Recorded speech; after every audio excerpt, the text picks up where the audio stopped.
Evening all. Welcome to the last of the round of 16 games. And this one could be one of those ones that could go right the way to the wire. I think this could go all the way tonight. Portugal against Switzerland.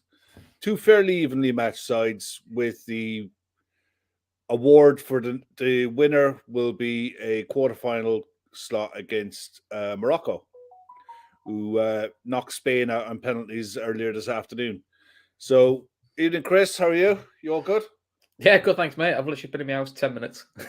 So, I've literally come in, threw some food down my throat and jumped on this. So, I literally only saw the Spain score when I came in. Not the radio on, not for listening to music in my car. So, yeah, he didn't really miss much today, to be honest. I caught the game from the second half on. And Spain were typical, like old-style Barcelona, but without a centre forward to link it all up. They're pretty toothless. Morocco were dangerous on the break, but never quite had that quality to finish off their moves. But when you looked at the penalty shootouts, Bono was different level. He was outstanding. What a pen to win it. Just Panenka it down the middle. That is pure confidence from Hakimi, man. You know, fair play to him. He was absolutely rock solid, cool as you like, and just slotted it in. But on to tonight's game. I'll just quickly go through the lineups. We'll start off with the Swiss. You've got Jan Sommer and goal. A back four of Fernandes, Schär, Akanji, and Rodriguez. Two holding mids and Freuler and Granit Xhaka, with Shaqiri, Jibril Sow, Vargas, and Embolo as a front four. It's a very experienced lineup, that, isn't it? Yeah, it's good. It's well balanced. It's got a bit of everything. It's got a bit of pace, power. They have the ability to change system, change shape if they need to. Shaqiri will probably have a bit of a free roll. So, we'll see how he gets on. I'm looking forward to seeing how he goes, to be fair. And the Portuguese have made some surprising omissions tonight. They've gone with Diogo Costa and goal, Dalot, Pepe, Ruben Dias, and Guerrero at left back. Now, BBC are listing Otavio, William Carvalho, and Bernardo Silva as three centre mids. Not sure it'll play like that, but they've gone with a front three then of Bruno Fernandes, Gonzalo Ramos, and João Felix. I don't think it'll play. I think it'll play more of maybe a 4-4-1-1 or 4-4-2. Yeah, I can't see Fernandes playing on the wing. I can see no. It doesn't get the best out of his game. You'd rather see Bernardo Silva, who can play wing. He can play. He's good in both. And Otavio is a traditional winger, so maybe he's got the we'll know within the first few minutes how both sides are going to set up, but it's going to be good. It'll be interesting. Good evening to everyone in the chat. It's interesting. Ruben Neves on the bench because he's been involved in a lot of games already. The ego's on the bench. That is Cristiano Ronaldo, which I quite like. The fact a manager's actually gone, well, you don't show the attitude I want. You can sit on the bench then. I don't care who you are. Who's showing it in the UK tonight? Is it BBC or ITV? ITV. I mean, it's on. I'm watching it on my laptop, so I don't think it makes a difference, Kev. We've still got another 10 minutes to wait. Well, as I've got it at the minute that they've just come out of the tunnel and they're just about to start the national anthems. They're just walking out the tunnel for me now. All right, so not too far, only a couple of seconds. Yeah, so who else is missing? João Cancelo's on the bench again. There's a few changes, really, because, I mean, Guerrero's been coming on, so it makes sense, but, Cancelo is on the bench. Ruben Neves on the bench. Nunez has been in and out, but again, your mate Leao still doesn't get off the bench. Yeah, I'm disappointed in that, to be honest, but I think, look, the thing is, I think if the longer this stays at 0-0, Portugal definitely have the deeper bench and the more options to play off it. But what's your opinion of the keeper? I haven't seen enough of him. Jan Sommer has been around for ages for Switzerland. He's a really good, solid keeper. Isn't the Portuguese keeper? Isn't he the one from Porto where he did the Benny Hill run? I don't know. I don't know that much about him, to be fair. I'm sure he's still had when we battered Porto. I mean, we battered Porto quite a few times, but what he did. But when he comes running out the area, I think Firmino scores. It's like a Benny Hill run trying to get the ball back. He was horrendous. But you look at the foot. I mean, to be fair, listen, I was quite critical of him. I think when Liverpool knocked Porto out, to go on to win the Champions League. He goes, but Jose Sarr actually has had a really good season. He's actually a good keeper. Yeah, Wolves. He has done well since he moved to Wolves. I think he was. He wasn't he playing the last few games with Wolves with a damaged hand. So yeah, and then Rui Patricio is a very experienced keeper, but very. But again, maybe I don't know. Form and age is not on his side for a little bit. Mm-hmm. But they're just doing the Swiss national anthem now at the minute. So I'm on the Portugal national anthem. All right. Some good players in this Switzerland side. One player to watch out for that I really like is Jibril Sow. There's a lot of Premier League interest in him last summer. Nobody took the plunge and went with him. But there's another one there on the bench tonight for Switzerland in Okafor. You mentioned you mentioned good young talent. I think he's a Salzburg. Good young talent. Probably doesn't get a start in this type of side, but yeah, it's going to be.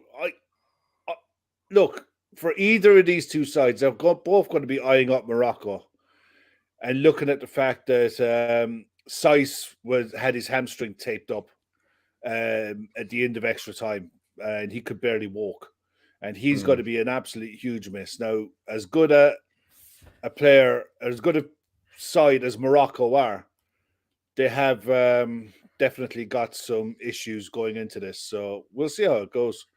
Evening, Matt. Hope you're well. Oshin in the chat. Hi, guys. See who else we got. Thor. Zeds are here. All good.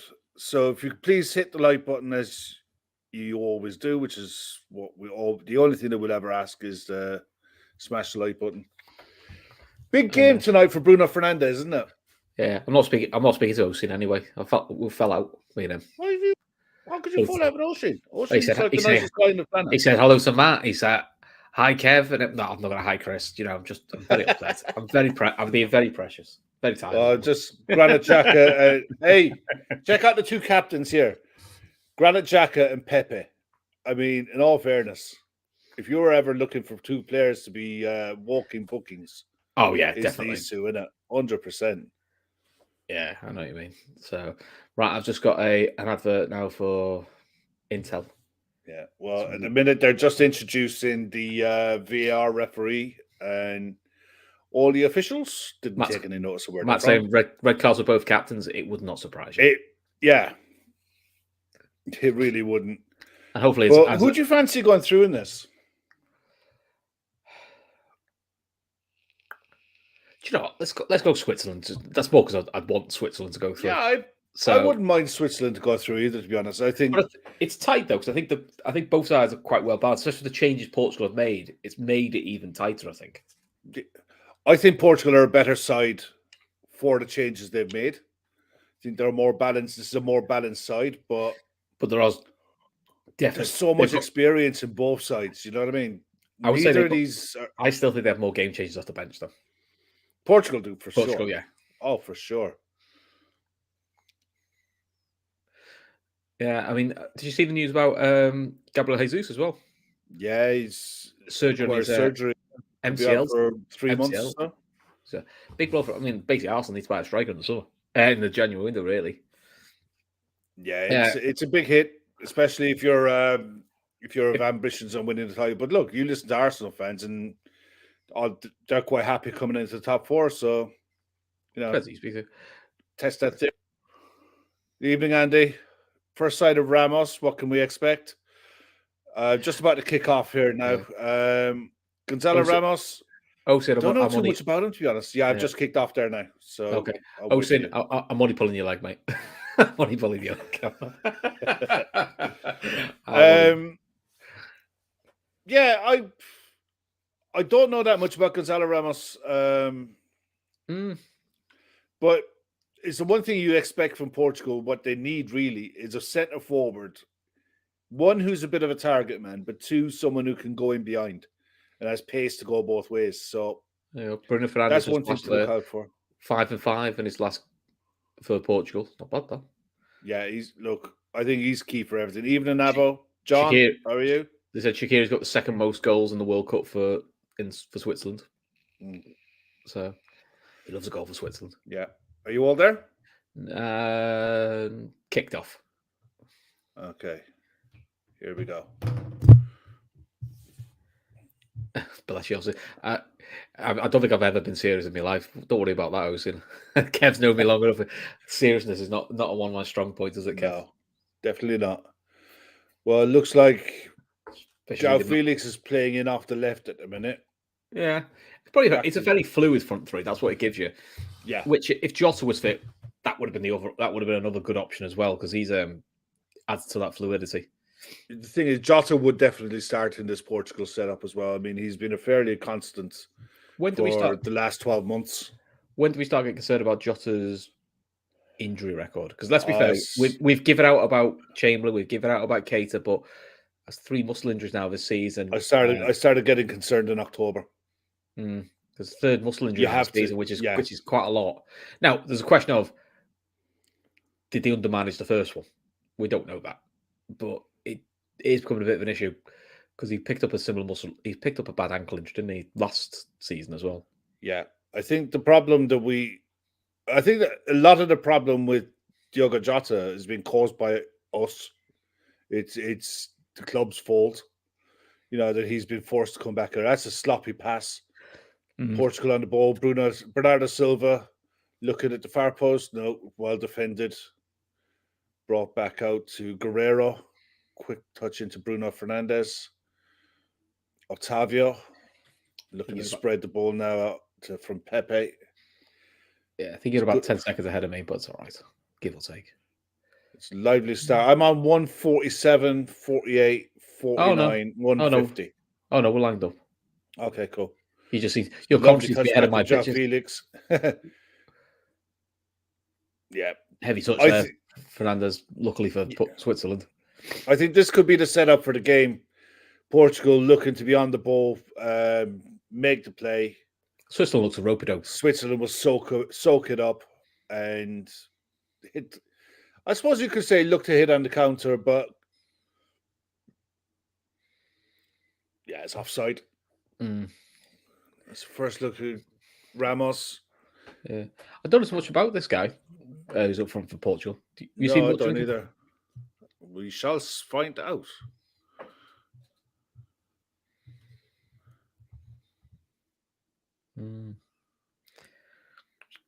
Though interestingly, Jota's gone away to wherever the lads are training in the sun.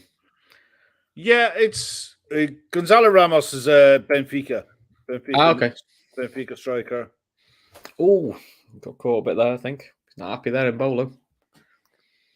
The one thing you would say, if you're a Man City fan, these early shocks have been quite good for them because two of the Spanish lads come back early for them as well, isn't it? I think just with the volume of players that they have at the tournament, it's a bit high, that, isn't it? Yeah. It's definitely a bit of an elbow in the chops, isn't it? Yeah, it's not one of these glancing ones where it's like a fingernail on the cheek or something like that. It's a bit of a whack. Oh, see why? You see why he's asking the question. Yeah, if this is the same Gonzalo Ramos, he's 21 years of age, 1.85 m, so he's about 6'2", 6 foot. Yeah, he's about 6'2". He's been at Benfica since 2020. He's got a contract until 2026. His estimated transfer value of 24 million. Only made a couple of World Cup appearances so far. Nothing drastic, but he mainly plays second striker, centre forward, attacking midfielder. He's a flexible player. He's got a contract until, like I said, until 2026. But he's come through, played for Portugal all the way through, and made 18 appearances, scoring 14 goals for the under-21s as well. So, yeah, Matt, you're not wrong.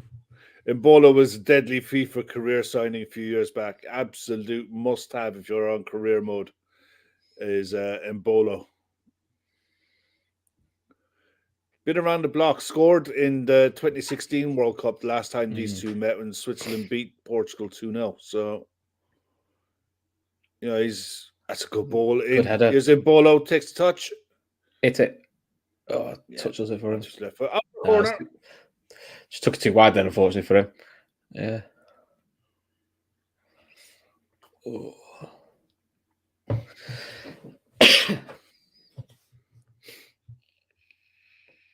He's definitely someone in ball I can see a couple of Premier League clubs taking a look at. I'm amazed someone like a Leicester or someone around mid-table, or even the bottom half. Charles even a West Ham. Short corner take is short for Shaqiri. It's a training ground one for sure. Lovely ball in. Whipped in. Good header clearance, to be fair. Yeah. And a soft foul. But I just think he's got all the attributes you would work in the Premier League, physical attributes so he can handle the physicality of the league, but he's quick, he's got a good eye for goal, his interplay is pretty decent, Thor saying Everton, don't wish that on anyone, mate. That's just mean. I think Mbolo is still playing in Germany, but we'll find out now. Yeah, that's right. Wolves could use a few strikers, to be honest, at the moment. The thing is, I think Wolves need to ship some players out before they can bring someone in.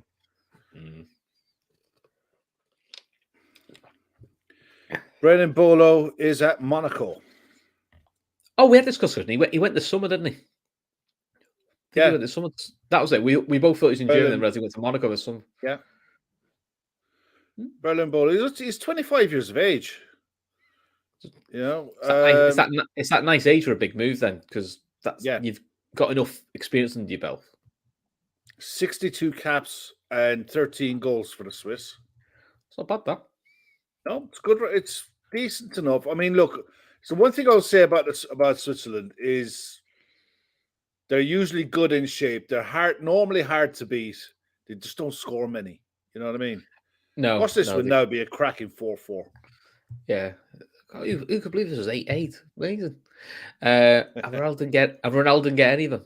Shame. No. MC saying, wow, Spain boys are out. Also, could we touch on Jude? It feels like it's heating up. Yeah, we'll talk about that half time, mate, Kev. What's that? Nothing of it. All the Jude speculation. Yeah, why not? And to us, it's not even it's not even just Twitter talk. There's quite a few journalists who are starting to speculate, which is good to see. Yeah, if you smash the like button and if you're in the chat, it'd really be helpful. It'd be great. Thank you very much. Smash the like button if you want to talk about Jude Bellingham. See if that has the desired effect, Kev. Yeah.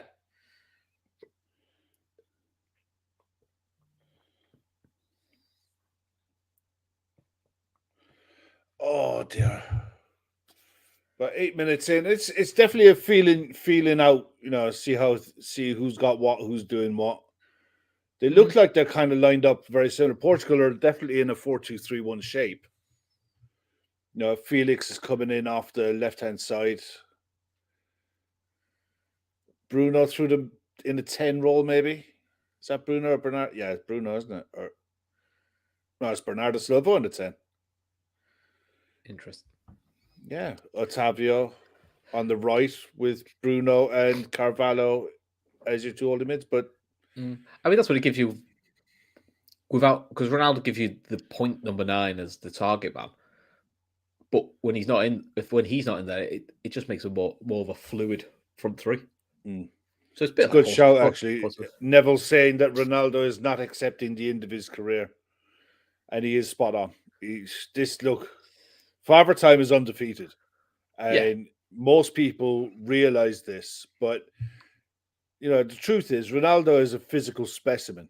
He's in absolute great shape, and he's looked after himself really, really well throughout his career.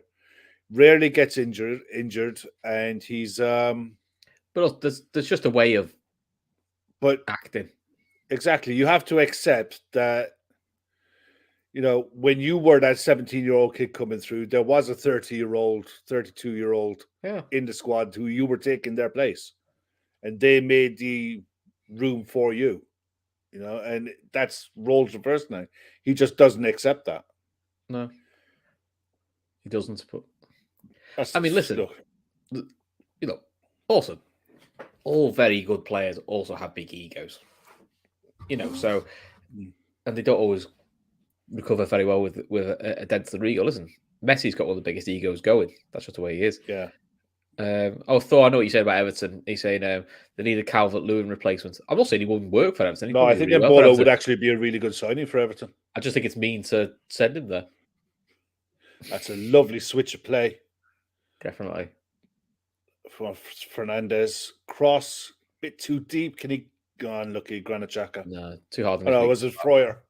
I think it's Freuer. Yeah.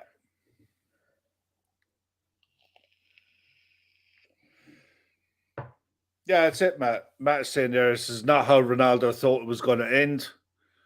His supreme confidence that helped make him the legend that he is will take a while for that to come. I mean, the thing is, he's not been anywhere near the player we've become accustomed to for about 3 years. No, he's become an out-and-out number 9 now. That's what... Oh! Because that's what he can do. Put the back. Because he can still... That's the other thing with him, you know. Anyway, if you get the ball to him, he can finish from almost anywhere. It's just... You have to know... And I think he's struggling. You have to accept his lack of ability. It's just not...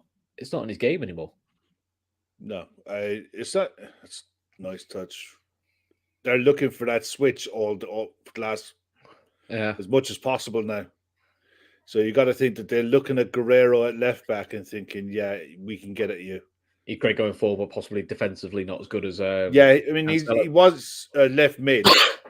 I mean, because I think when I've seen some of the stuff on City social media, the criticism of Cancelo is he always looks weak defensively when he plays right back. When he plays left back, they say he's actually a lot better. Bit of a lazy clearance by Sommer. Looks like Portugal need to get their foot in the ball here and just settle this down a bit.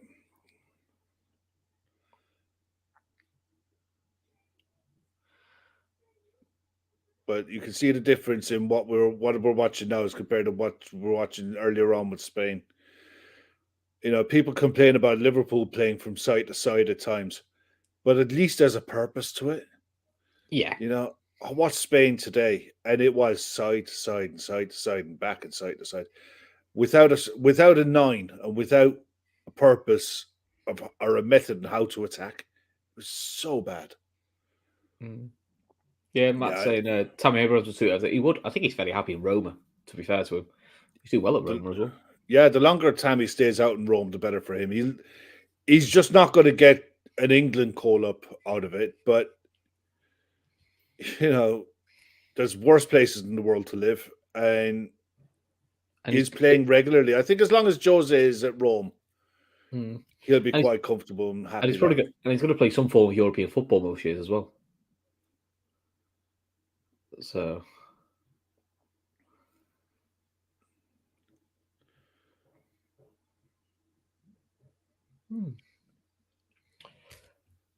Still a bit of a feeling out process at the moment, isn't it? Yeah, I mean, you're 13 minutes in, and both sides could be looking and thinking, look, this could be a long night here. No point in trying to burn yourself out early, but even just things like switching the play, just switch it from side to side, get different angles to attack from. The thing, you know yourself, the longer this game goes on, the likes of Pepe he's getting forward now, looking to break the lines, but that's a nice ball in. Nothing comes of it. Can Switzerland do anything on the break? Fernandez looking for an option. Then Embolo or Bola comes short into Sau from Rodriguez. Rodriguez or Vargas looks to go on the outside. Good tackle from Dalot.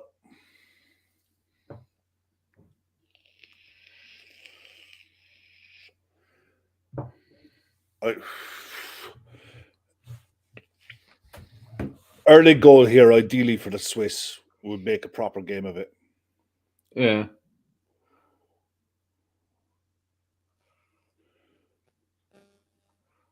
That'd be great if Port's get knocked out. Softlack can go do another interview with Piers Morgan. The thing is, you look at this, if Portugal get knocked out and you've got Switzerland, Morocco in a quarterfinal, one of those two countries get into a semi-final against the winner of the game between France and England. Which, to be fair, give you credit, Kev. You did call. You might see that. Yeah, you felt this game and the Morocco game were the ones where you might see the upset. We always, I think we were hopeful Japan would do okay, but they were just completely outplayed and didn't work for them.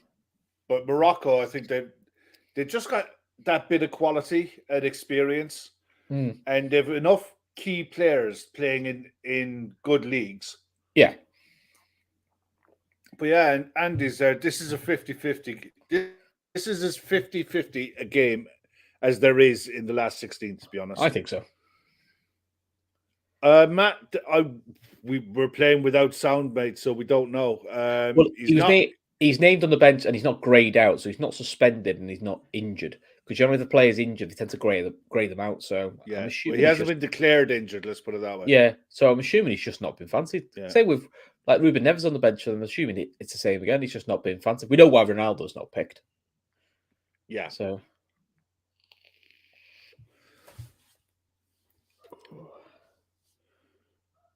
Nice take. Nice ball in. Bernardo Silva. Oh. Good defense. Why didn't you just take the shot? Just have a dig from there. Quarter of an hour in. Have a dig. It was on your left foot. It was on his favourite left foot. Yeah, Avo, Morocco. I said, yeah, Avo was saying they played a really great game. I think. Oh, shot! Go! Oh, what was that? Gonzalo Ramos. Good finish. What a hit! That was literally, he just turned that on his left foot, one touch, bang. Have it. Have a look at this again in a sec. There's John Mario. I mean, the manager you made up, that's the guy you just brought in. Yeah. Ramos. Yeah, Leao's going, damn it. Yeah. Fuck's sake, I'm never getting on now. Nice touch inside, turn. From what that angle, the keeper, you've got to question the keeper. What a hit. You have to. But that is some hit. Top corner, just inside the post. Bang. Because if you look at the centre back, you're going, what more can I do, mate? I've given like the most tight angle to shoot from. Yeah. Yeah. I'd always love to have a professional goalkeeper. Rob Green's very good at this sort of stuff. Ask the question of, is that a, why is he crouching like that? Is that what you're told to do near post, or is that just a weird technique? Because your initial reaction is, why is he so short? It's a great hit. It's a natural instinct. Is you're going to position yourself low because you think he's going to go across you. The shot's going to go. Yeah, the shot's going to go across the keeper. It has to. Yeah. You're absolutely nuts if you're going to hit that in towards the near post. But it's about the only place he can score it is near post, high into the top corner, into the roof of the net. Brilliant finish. Not the goal we wanted though. We kind of want Switzerland to go for it just to make it more fun. But look, fair play to the young kid. Thanks. What a way to announce yourself on the world stage. Definitely.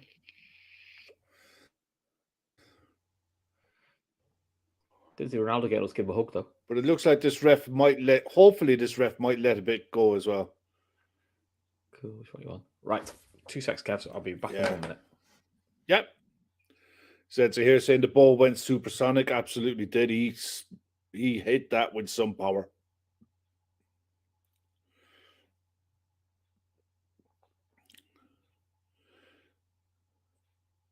There's Mbolo on the ball looking for a quick 1-2. William Carvalho breaks it up.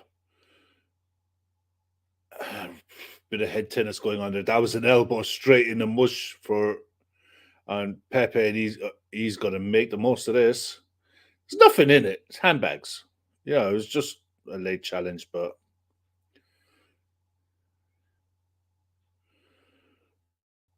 yeah, it's not a foul. I'm just seeing that now. Yeah, it was onside. It was half a body. It was a body onside. Just some of the FIFA showing off their new toys. Yeah, some hit, man. turn, left foot, bang, have that. And in fairness, it is one of those things you're justifying to the manager. Yeah, I was right. But that only matters if you go on to win. 20 minutes in, Portugal 1, Switzerland 0. Portugal have to keep their foot on the pedal here and go for a second. Try to kill this game off early. They are probably the better side. They could have had a better shot earlier on, but didn't go with it. Nice touch by João Felix. Lovely ball in over the top for Otavio to get onto. Who's waiting in the cross, cut back. No one there. Yeah, Portugal definitely do look hyped. Is Dallo on the ball? Switch of play out to... Is that Guerrero? Quick 1-2 again. Looking for the shot from outside the box. Save from Otavio for Jan Sommer. Do Sommer the world of good to get his hands on one. Just calm things down. There's a long way to go in this yet, but you don't want to be chasing a game if at 2-0 down. Stay in the game as long as you can. That's it. Good play from Mbolo.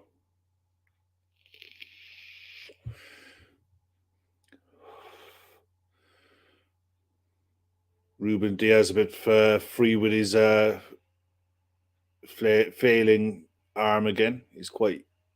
Does that quite a bit. There's Portugal looking on the counter again. Ball looking for over the top. Missed anything? Touch on the inside, shot and save.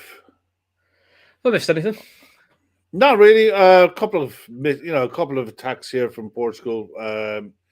Good touch there from Gonzalo in on his right foot, and just a soft curling shot into the keeper. But I like how Fernandes is asking for the ball there. No striker passes there. No. And if a striker's passing there, you want to be asking him questions. Yeah, you would be. Really. Is a Kanji on the ball? He's had a good tournament. He has had a good tournament. He's an absolute bargain of a buy for Man City, as much as it pains me. 15 million for him was a steal. Surprised Dortmund don't go that cheap, unless he's unless he didn't have long left in his contract. Could be one of his contracts. Yeah, which might have been he had 12 months left, or there was a clause in his contract. You wouldn't know. Yeah, which is what Liverpool used to be very good at finding. Yep, it's definitely for sure. It's definitely a skill we've not been as good at with recently. But I think a lot of clubs have got very clever now at not just putting these clauses in the contracts, but putting them in such a way that the selling club is getting more control over it, if you know what I mean. Yeah, because that's what they want, isn't it? Yeah, I mean, players, it's a chicken and egg thing. You have to have realistic sell-on clauses, but at the same time, you can't be fleeced because you're advertising how much money you're getting in. Yeah, you're just unfortunate if you're like a Burnley, where you think, oh no, we'll pay 20 million for Chris Ward, and you go, oh fucking hell. But then it's how do you spend it? How do you reinvest it? That's the skill. Yeah, I don't think Burnley ever expected the sale anyone to bid that level of money. I mean, Chris Wood's response was great, wasn't it? Didn't even know it was there. Evening, Archie. How you doing, mate? Fabian Schär down with a knock. Hopefully, it's nothing too serious. They can't do without. No, we're losing him at the minute. There was a knock in the air, or did you see the cricket in the end? The England-Pakistan game. I saw the highlights at the end of it on Sky Sports News. Yeah, it was good end, but quite exciting. It was quite exciting. At least they could go to the last game where you go, well, there is actually a realistic chance both teams could win it if. Yeah, but those type of pitches need to be banned in Test cricket. Yeah, because I think Atherton said the same, and he goes, "I'm not wishing this because I'm an England fan." He goes, But the point of Test cricket is the conditions change. He said if it's just a road for 5 days, he goes, What's the point? What's the point? I think that's why they were quite impressed. They managed to get 5 wickets in the final session because it wasn't a pitch that really suited that. MC, that's an interesting. I saw something earlier on, and I'll run this by you guys in a minute. But MC is saying there, saw something on Twitter today that if Ali wins the World Cup, he could be considered as the best keeper of all time. Is that a ridiculous thing to say? It is, in a way, because Dino Zoff won the World Cup for Italy as captain. You know, it'll be, for me, it's one of these. There's a stat out there at the minute that if Alisson and Fabinho were to win the World Cup for Brazil, they'd be the only player to win the League, the World Club Cup, the FA Cup, the League Cup, Champions League, and the World Cup. The same will go for Virgil, and the same will go for Henderson and Trent. Yeah, it puts him in the conversation, doesn't it? It does put him in the conversation, but I think, you know, there have been some exceptions. Look, I think he's the best keeper in the world at the moment, but there have been some truly exceptional keepers. And Alisson is a late bloomer. You know, he's a late developer in his career. But well, I think when Liverpool took him on, he'd only had 1 full season at Roma, because before that he was back up to Chesney. So, we paid all that money based on 1 full season, realistically, in Europe. So, I think he's an exceptional keeper, but I think calling someone the best of all time or something like that, in whatever position, I don't care what position it is, you do it when they're retired, and see what he does. See what you base it over their entire career. Mm. You know, I mean, I think he's the best in the world at the minute, but you can say game when, say, Dino Zoff played in the '82 World Cup and the '78 World Cup, and I think he played in '74 as well, is a completely different game to today. You know, if you use what's been asked of keepers today is completely different. You know, using modern examples, you've got Neuer and someone saying Buffon as well. Buffon, Neuer, Casillas. What's his name at Real Madrid? Sorry, at Atletico Madrid. Oh, I know what you mean. Yeah. Oh, what's his name now? And then you got Courtois as well. You know, exceptional keepers. There is a lot of really good goalkeepers at the minute, but I think Alisson is, for me, is the complete package. Did he get taken off in the last Brazil game? He did, to give Waverton a few minutes. Yeah. Archie's been schooled by the chat for being late. Well, it serves him right. You shouldn't be late. You know the time. You know the rules. Definitely need a Swiss goal, Archie, 100%, just to get this back on an even keel. But I like this, and I saw this as well a lot from Brazil last night. Off the ball, they were in a front 4 and the 2 central mids, and it was like a force that's really strong from him. Really good. Come on, ref. Where's the free? Come on. That's really strong. That's what you want to see from a striker if you want him to come to the Premier League. Is that not a booking, though? It absolutely should be, because you're preventing a counter-attack. When you see a shirt tug, which we all know you get a book for, that's no different. Yeah, it's one of those. We've seen that in the league, and it's an automatic yellow card. We've seen it all the way through this World Cup, and it's not. You know, they're not getting bookings for preventing counterattacks, and it's just an inconsistency. But I suppose if they haven't been giving the whole tournament, don't start now. You know, be consistent in the fact that you're not giving it. Come on, Jack, put it top corner. Shaqiri about 65 yards out, eyeing up the top corner as the big man does. Or is it a Xhaka blast? Xhaka is actually really good from set pieces, to be fair. Definitely got to be Shaqiri, though. He's looking at it. He's eyeing this bad boy up. But he's got a hammer from distance. So, yeah, Shaq is eyeing this up for sure. Just wide. I think the keeper had that covered all the way. Good effort. Take something special to beat a keeper from that distance. Good hit. Good effort, though. Yeah. The Does keeper touch this? Yes, he does. Should be a corner. Should be a corner. It is a corner. Oh, it is a corner. Thought they didn't give it. That was good save. Good I save, don't think it was on target. I think it might have been hitting the post at best, but keeper had it covered all the way. It's a good hit, though. It's dating. See if someone comes from this corner. No, I don't. But corner comes in, looking for someone at the near post. Oh, far too many of them at the World Cup, I would think. Near post corners.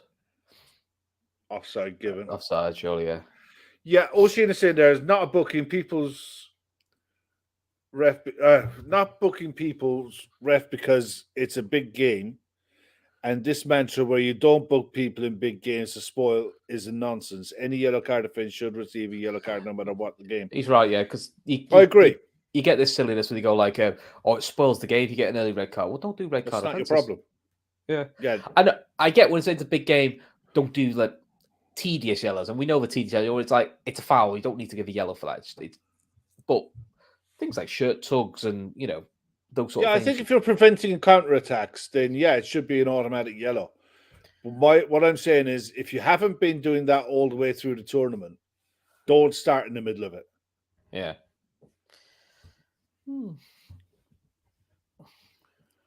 But bit of game management going on. 31 minutes in, 1-0 to Portugal.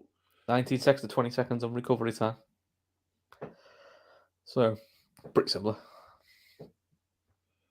Is William Carvalho spreading it out to Ottavio, who's generally been playing in the middle an awful lot tonight. It's João Felix. Cross comes in. Shar, I think Shar hits that out for a corner, I thought that was in then. So look. Yeah, Shar took it off his head. Great. That's a great touch. That's a goal all the way if he doesn't touch that. I don't know. I think Gonzalo had run past it. I think Ramos had run past it, to be honest. But very good defense. You be safe. You get rid of it if you can.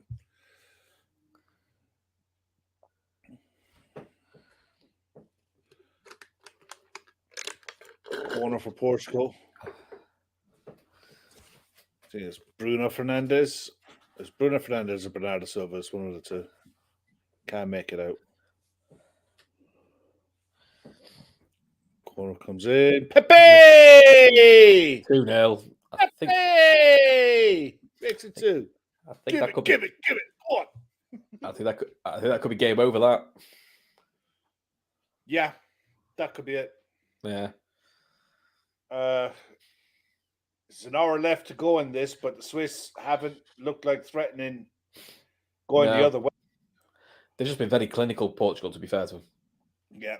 And the more that they open up, Portugal. Ronaldo's come for a cuddle. Quick, get me on the telly. Get me on the telly. I'm a team player. Put me on now.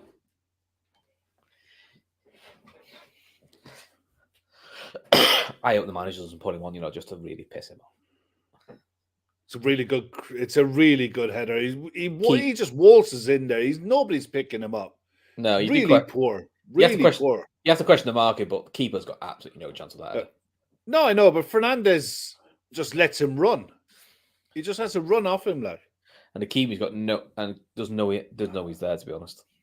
Yeah, that's experience, man. That's just, and you see what's his name doing that at Chelsea as well. Thiago Silva does that at Chelsea. Just arrives in the box at the right time. MC loving the way you say Pepe. Pepe. I mean, to be fair, you've been consistent with that shout all World Cup. You gotta love him, man. I mean, the thing is, he's a shithouse. He's an absolute shithouse. He's one of the dirtiest footballers you'll ever have. Oh, yeah. But if he's yours, you love it. If he's your shithouse, you love it. Yeah. Yeah, Akanji, I wouldn't be blaming Akanji there. It's whoever allowed Pepe to have a free run. Which I think was Fernandes. You can't be allowing him a free run from like the edge of the box all the way in there. That's just shocking. But you definitely feel for the Swiss have to get one back here before half-time. Archie said, I hope they put Ronaldo on as a Swiss equaliser. That'd be fucking hilarious, wouldn't it? Or we better put him on as a Swiss hit the winner. Well, at the minute, the Portuguese are definitely looking like this will suit Portugal more confident of the two. This will suit Portugal now because they're happy to play. They've got the pace and to play in the breaks. And it's saying to Switzerland, how brave do you want to be? Yeah. Cross comes in. Cross from nobody there. It's a free kick. Yeah. Yeah, that's a free kick all day long, every day of the week. That's a free.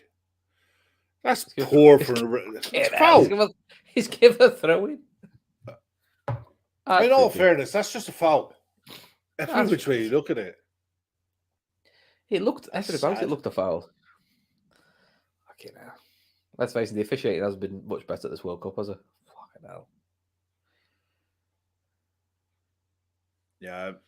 I don't know what the Swiss can do from here with this side that's out there. They have to change the shape somehow just to try to manage, maybe just change to a 4-3-3 for a while. Anyone on the bench you bring on at halftime? I suppose Okafor would be one. Mm-hmm. But it's a case, I think it's almost like they have to change the shape. I think you're right.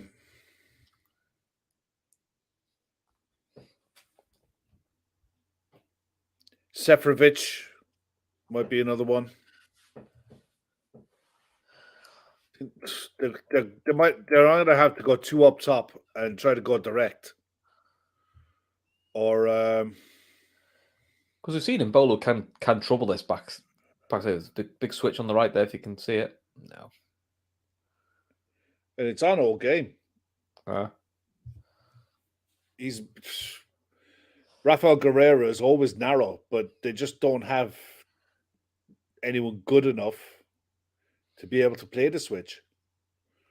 Well, the ones they do have is probably someone like a Shaqiri, but he's on the similar side, so. Yeah, Shaq now looks like he's played through the middle. That's a throw for Switzerland. Mm-hmm. And again. Don't know. Think with this ref, you wouldn't be surprised if he just gives it the wrong way.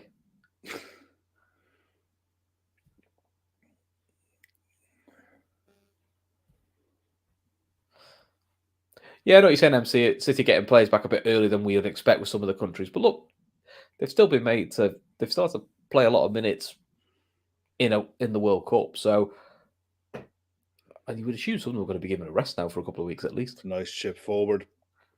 Flicked on. Fernandez. Whipped across. Save. Header. Off the line. Oh, you bastard. And he hoofs it over the bar. That's well defended by Dallo. Bastard. Wanted it to be a game on again. That's a bit of confidence for the Swiss, though. Not great goalkeeping, that. Keeper got a hit. No, he got a hand on it. You have a look here. That's poor. If you're going to dive for that, you got to take it. But he got a hand off the header. No, that's what I mean. From the initial cross, he causes his own problems. Yeah, he does.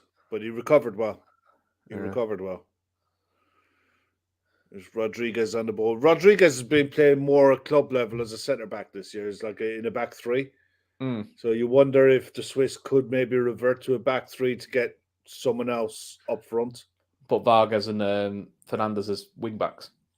Maybe, yeah. And try to put Shaq and Bowler. Yeah. So well won free kick, but soft free kick. Yeah.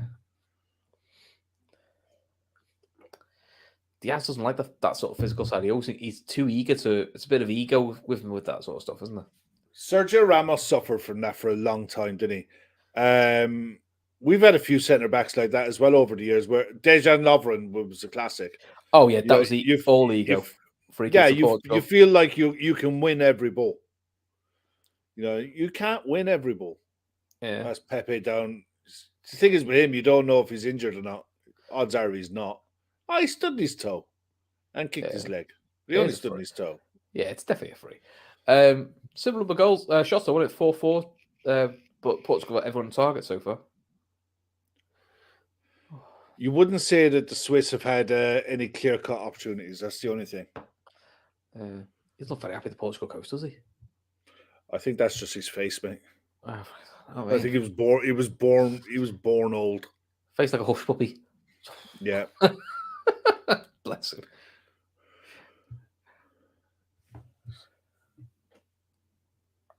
But I genuinely do think that this Portugal side are a much better, more fluid side with Ronaldo not in it.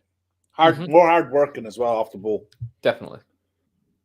And you get the best out of it's a poor ball. But it is lazy from the two forwards to get back on side, you know what I mean? Yeah, that's a free, surely. Oh, he gave it. Yeah. So he's been quiet, hasn't he? Yeah. But he's not really a forward. You know, he's more of a central midfielder. Shaq bullied off the ball there. And back to Summer. Bit of pressure on him. Touch. Ooh. Good ball in the end. Not such a good ball. No, from Freuler. Nice touch out wide. Yeah, João Felix. Bruno Fernandes. Crossed. Yeah. That's terrible. I'm sure he's shouting at someone now. What the hell? He put his hand up. I thought it was a bollock someone. It's your fault I missed. It's your fault I miss it, that cross. Yeah.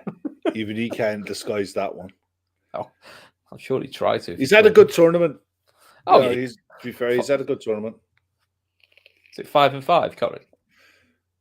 Yeah, something like that. I don't know about the goals, though. I'm just talking about his general involvement in running the ball, running the play. Shaq looking for Mbolo. Handball. He's definitely given a free roll there, hasn't he? Yeah, that's handball. Not given.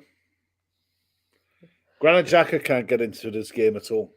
No, and he's no one who's had a good tournament.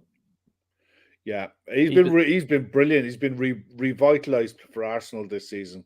But it's a different role in this Swiss side where he looks like he's at the base of everything.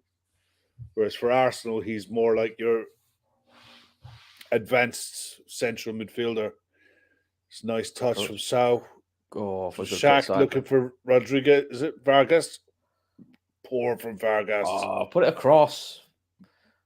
Cutback was always going to go to date. Yeah. He was going to go back to bodies. Into João Felix. Oh, Shar definitely takes it. Late. Yeah. That's a lovely ball. He's in. Good save. Poor effort. Good. He's done well this half, though. There. I know it's not a great finish, but he's done well at Gomez this half. Yeah, deserved booking. That was a really well-weighted pass. He held off, timed the run well, did everything right, should score. Yeah, Shark can't complain about that yellow. Yeah. Oh no, God knows. Yellow card all day long. And he misses the next game if they get through. Yeah. Yeah, I don't think he's going to be worried about that in a minute. No. I mean, he telegraphed where it was going because of the angle of his run. He could only hit it there. Yeah, he came off his heel more than anything else, so didn't get much of a connection on it. Matt's saying you two are way ahead. Not my fault, Matt.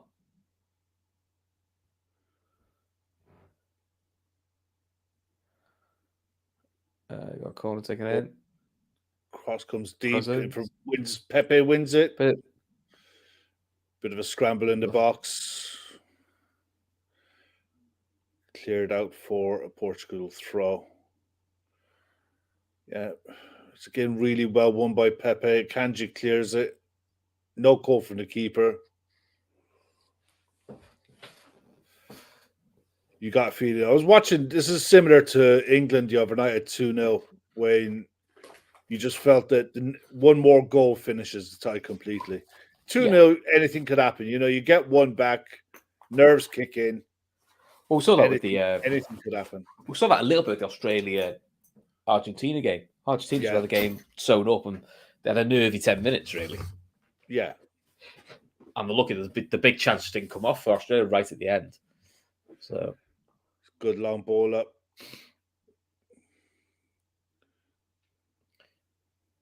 They can't keep hold of the ball at the moment, Switzerland. No, the Swiss can't get on it at all. João Felix on the ball now. But to be fair, it's good pressing by Portugal.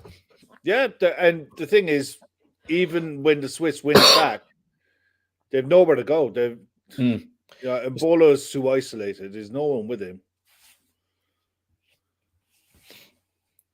All the way back to the keeper, into William Carvalho. Which for the Swiss is a shame because he's clearly rattling those two centre backs. They don't like playing against him. No, they don't. Especially Diaz. Diaz is not enjoying playing against Mbolo. Yeah. This is better pressing. That's better. He does well to be fair. For João Felix. Look at that for a run. Just takes them all out of it. Because Swiss don't do a lot wrong with that. The right side pressure, just really good technique. Fernand's going to hit it from here. Chips. No, unlucky. That would have been nice. Isn't that the right idea, wasn't it? Yeah. 4 minutes of injury time in the first half. Do you miss the days, Kev, when it was 12? They've cut this right down, haven't they, now? They're back to a bit of... It's not as exciting now. No, I know. When the ball comes up, you go, still 15 minutes to go. Oh. I think a lot of it is down to the lack of VAR decisions in the last few games. That VAR hasn't really been involved too much. Can I just do that in the Premier League? They'll have to start chasing Super Sundays and all that to be like starting half an hour later. That looked a foul, didn't it? That was a foul all day long. Ref never gave it. It was a good time William Carvalho's beating Shaq up there. And fucking hell. Shaq was never getting that ball, even on his best day. Yeah. Even on his best day on Red Bull, Shaq was never getting that ball.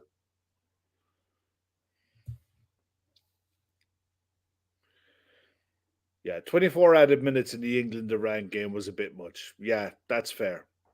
Sorry. Yeah, but the problem with the England-Iran game was there was two... the keeper was down for...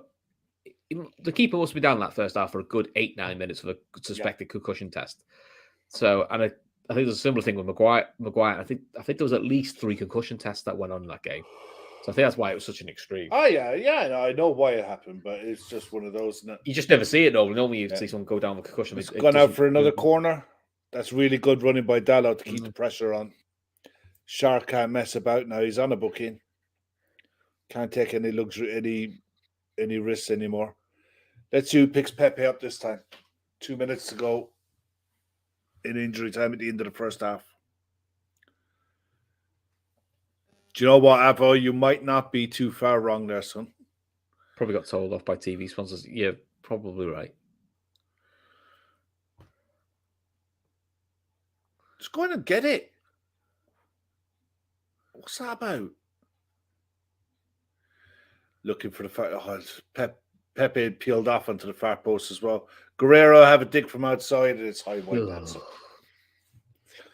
Yeah, those are ones. If you catch it right, you have to catch it absolutely spot on, perfect, and it just started high and kept getting higher.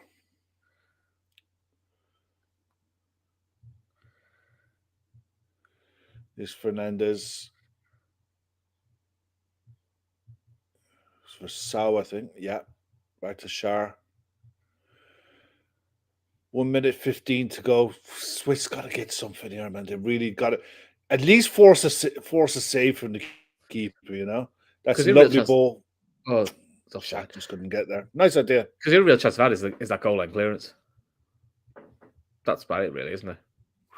61 kph that Ramos goal. Yeah, that was a banger. Here it is. Here. I mean, to be fair, I think if the keeper calls it, I think if the keeper got a touch and he might got in with it. Yeah, look at the max speed was 106 kph at its fastest. So that's off the boot, 106 kph. Wow. Mm-hmm.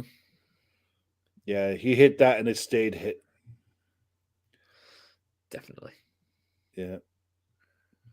I think the Swiss are completely rattled here. They don't have any plan or any idea. They're just trying to get into half time now. Yeah, get half time and then we need to regroup and then see if they can regroup. Yeah. Need to make some changes for sure.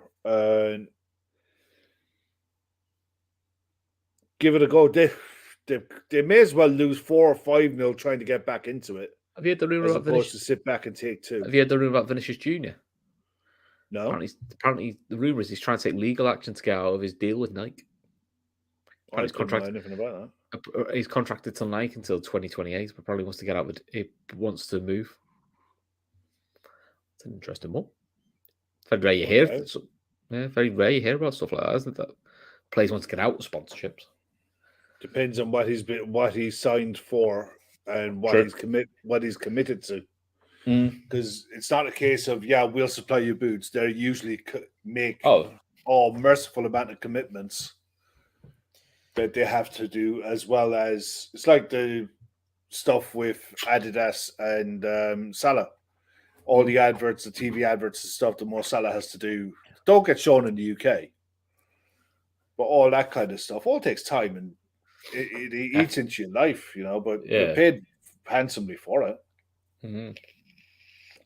That'll be interesting. So, yeah.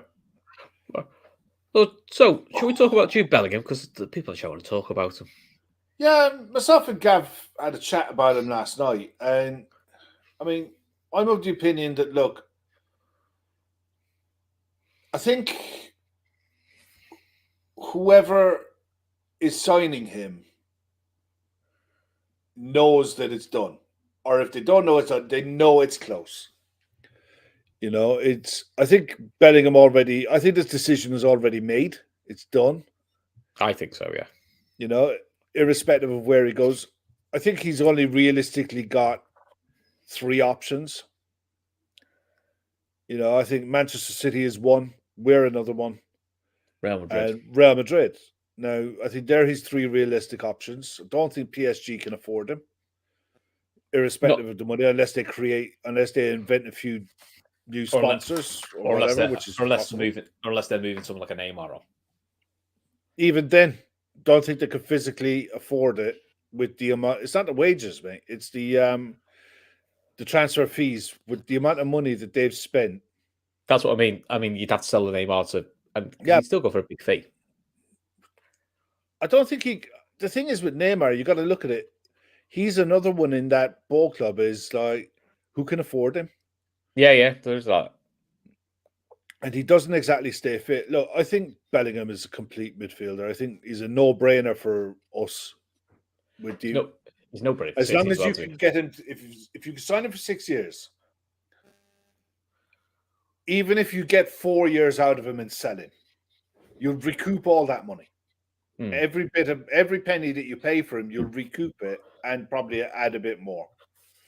But you want to have him and you want to sign him and you want to keep him for a decade. And if you can build with the likes of him, Harvey Elliott, Carvalho, Stefan Bajček, and Curtis Jones, Tyler Morton, as your midfield core 6 or 7, and then you add more quality to it so that you've got your squad, then you've got Bellingham, Harvey Elliott, and another. Yeah, I think that's the thing, though. Then you've got 5 or 6 players who are young, gaining experience every year, getting better every year. You've got pretty much everything covered in that scenario. I think that have absolutely. I think this is one of those deals that you can build into your selling price of the club easily. That's what I'm thinking. That's a new way I can logically see the current structure spending big on a Bellingham, and because to be fair, as great as Bellingham is, and he's a very, very good player, Liverpool need more than just one. Yeah, they do. They need. Okay. They need at least 2 midfielders and at least 1 winger, and then you've got the question marks over: is Matip and Keller going to stay after this summer? Right. Let's say, for argument's sake, you sign Bellingham, you let Naby go, you bring back Tyler Morton, you let Ox go. James Milner retires, you have to replace him. Well, I would say James Milner's replacement is probably Henderson. So you actually need to replace Henderson as a... You need to replace Henderson within the squad for what Henderson offers you, which is... Henderson offers you 30 games a season, plus... And he can play 6 or 8. And he can play 6 or 8. So that's the one that you can probably look to try to sign that one in this January. Yeah. And that can be your Moses Caicedo. Potentially. Yeah, that's your 50 million Moses Caicedo. You go with Bellingham. And maybe that is where... I don't know. Bellingham has to be a standout player for me, I don't know outside of everything else. I know people will go mad money suggested, but maybe that is when someone like a Tielemans comes in, where you're going like... It's a Bellingham, it's a Bellingham, it's a Caicedo, and Tielemans is squad option. I think you're buying Tielemans with 1 or 2 other quality players. It doesn't look that it works. If you just sign Tielemans, you go. No, I think Yuri Tielemans, Barcelona are looking at him. Barcelona, everyone with making up money. But he's the kind of signing on a free at Barcelona that does make sense.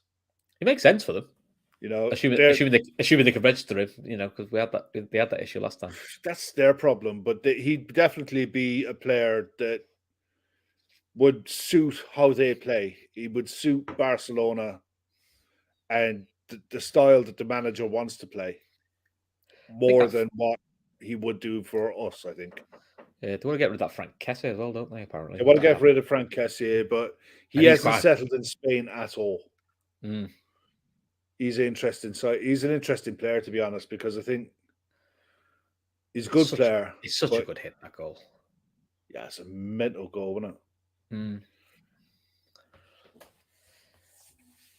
No, sorry, you got to look at it. It's like does it? Yeah, so I watched this thing today, right? I watched Gav's interview with Gibbo. I watched the first episode of the show that the Anfield Rap did, the series. Really, really good. Highly recommended, by the way. But I haven't listened to the chat between Gav and Gibbo from earlier on today. And they're talking about the simple things that Klopp did at the start about turning the fans from doubters to believers. And that transmits through the players as well, because we were never a destination club until Klopp arrived. Now we really are. He also did the brave thing, which there's a slide door where this blows up in your face. He did challenge. He has quite a few times challenged the fan base, and he does bollock the fan base sometimes. Yeah. And there is Liverpool fan base is also very vocal, and won't like the fact that a manager will sit around and say, "I felt on my own. Why are you all pissing off with 20 to go, with 10 to go? You know, how's that helping us?" Now that because in another way, people go, "Yeah, thanks, yeah, but you drew 2-2 West Brom. That's not fucking helping me, is it? Why am I staying for that?"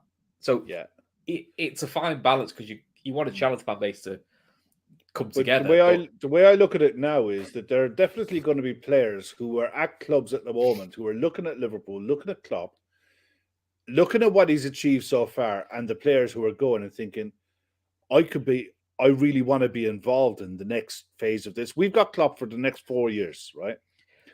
He's probably in the strongest position he's ever been in at a club, at any club.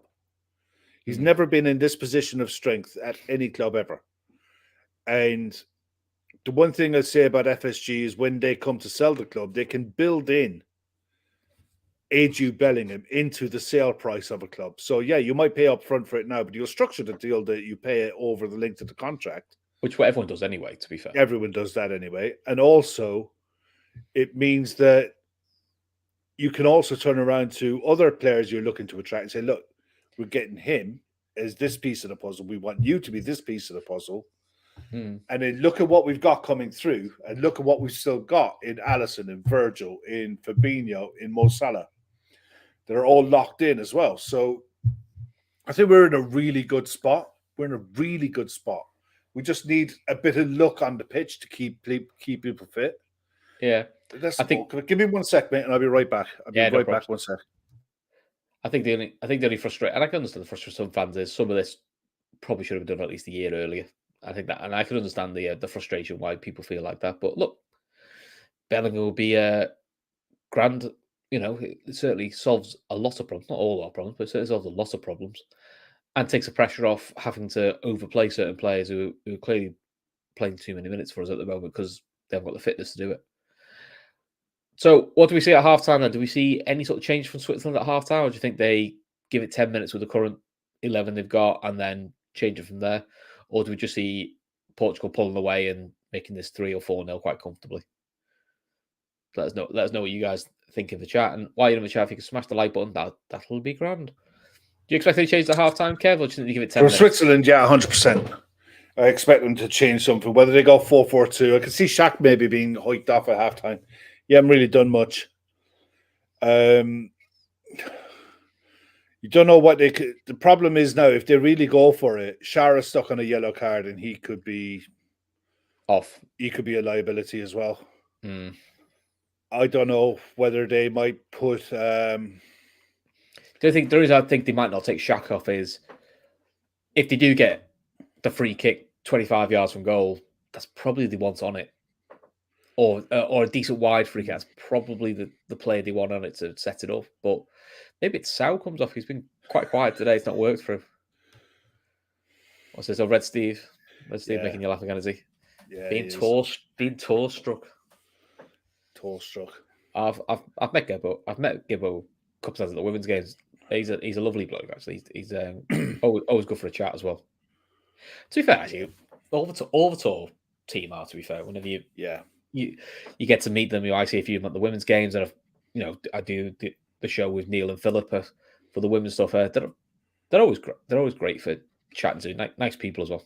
Yeah, the one thing I would say when it comes to that document, they have put so much work into this 6-part. It's a 6-part series that's going to be put out. You got the first episode today. You've got another one dropping next week, and I think the last 2 are dropping in around March. So it's an extended series. They've put so much work into it. It definitely deserves support because you can imagine the workload that goes on to put that out. It's not easy. Yeah, that's my look at that later. Well, they're just showing up here at the minute. You've got the quarterfinals lineup: Croatia against Brazil, England, France. I was listening to Tor the other day, and I was like, I can't understand Gibbo. He talks too fast, and I'm a scouser. Then I realised that I had it on +2 speed. Oh, mate. Chris, question for you. Do you know why the women's don't get to play at big stadiums a lot, like Anfield, etc.? I think it's truthfully, I think it's cost. I think it costs a lot of money to open Anfield, Goodison, Old Trafford. So they want to make sure they get the right number of crowds, which is why I think for Liverpool they did the derby, because you were guaranteed fixture. Arsenal have done it for the North London derby and things like that. Yeah. It's one thing I will give. I think it's something that's growing, but I think I found with the derby. In the end, I think it actually, in some ways, it can hinder the home side because it's the big occasion at a big stadium, and sometimes the opposition raise their level because it's like, I want to be the spoiler. Yeah. I was going to say, is the only thing I will give Man City credit for is the facilities that they've built at their training complex, and that mini stadium that they've built that hosts the under-23s, that hosts the Man City women's. It's the coldest stadium in the world, though. It's the fucking coldest stadium in the world. Honest to God, mate. I think last time I went there, it snowed. I was just like, it's so cold. And then obviously, last time I went there, we were getting beat 5-0 and it's snowing. You're going, this is rubbish. Oh, it's going, this is not really me ideal Sunday afternoon. This getting beat 5-0, sat in the snow. But I know what you mean. But as a complex, it's really good because that's what they've got, and they use that for the women's Euros as well. Well, Portugal are about to kick off. Haven't seen any changes. Don't think either side have made any changes yet. We'll see if there's any change in shape to what they do. Yeah, O'Shane, I'm the same. It's about the only thing that I will give them credit for is the infrastructure that they've built at Man City is first. Oh yeah, they've got that. They've got a whole tennis court section as well, and a lot of local schools. They do a lot of work with all the local schools and things like that. Yeah, but the Swiss made a change. It hasn't come up on the screen yet. I haven't seen it. We'll keep an eye. Well, if you guys see it in the chat, let us know because I haven't seen anything coming up on my screen yet. We're just waiting for the TV to get the okay, and we're off. Carvalho back to Pepe. Pepe is looking long, looking for Gonzalo foul, surely. No. Hasn't given it. Fair enough. He was looking for it, so. Big game tomorrow, Kev. You can watch big game tomorrow. Oh, it's not telly, is it? Oh, it's a shame. Liverpool Man City tomorrow. Is it on telly? I don't know if it's on telly. I think it's Conti Cup. It'll just be the highlights. No, yeah, it'll be just the highlights. Do you know what, mate? I think I could definitely do with a couple of days detox after with all the World Cup games going on at the minute. Listen, mate, I was you should have seen the state of me at that West Ham game that was out where we won. I was genuinely like 1-0 up after 3 minutes. I was the ones I go regularly with. Also, I go, what's all this about? 1-0 up after 3 minutes. We're not used to this. Shara's gone off for Comair coming in at the back. Makes sense.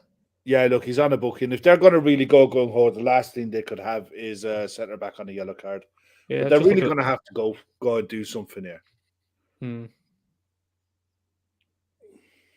But it looks.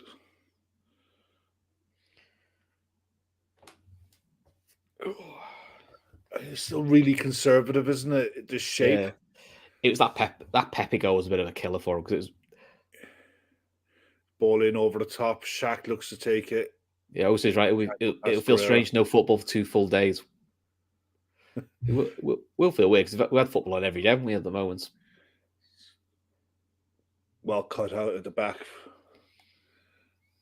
The come out, gets across in time, just clears it.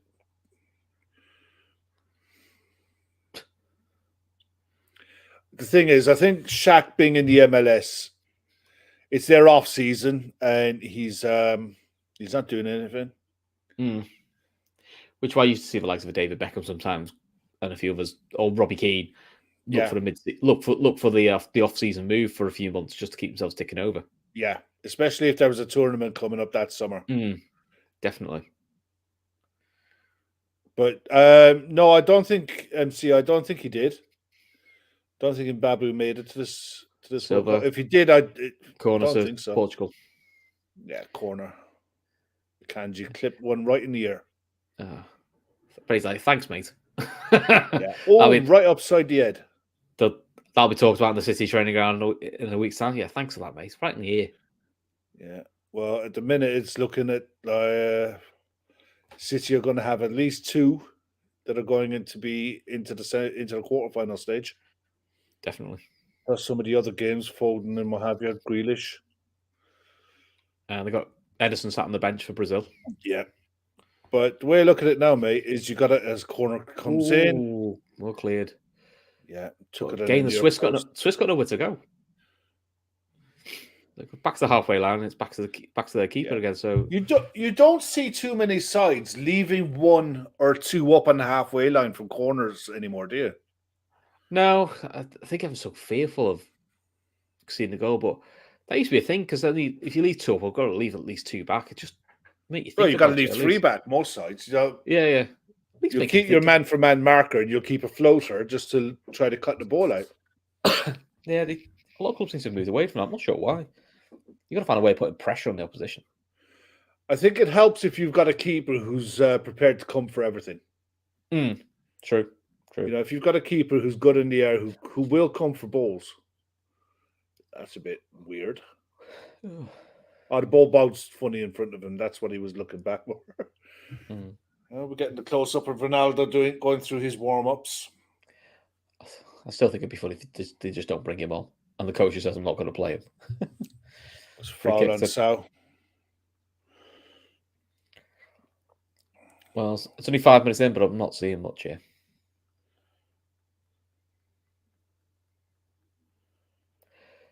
MC's asking you the question there, Chris. Diogo Costa, isn't that the chap who had the disaster classic? I'm sure that's one who did the Benny Hill run for the Firmino goal. Which I still can't believe no one brought out the Benny Hill music because that would have been perfect because it's the most comedy run I've ever seen back. I'm sure it's the same bloke.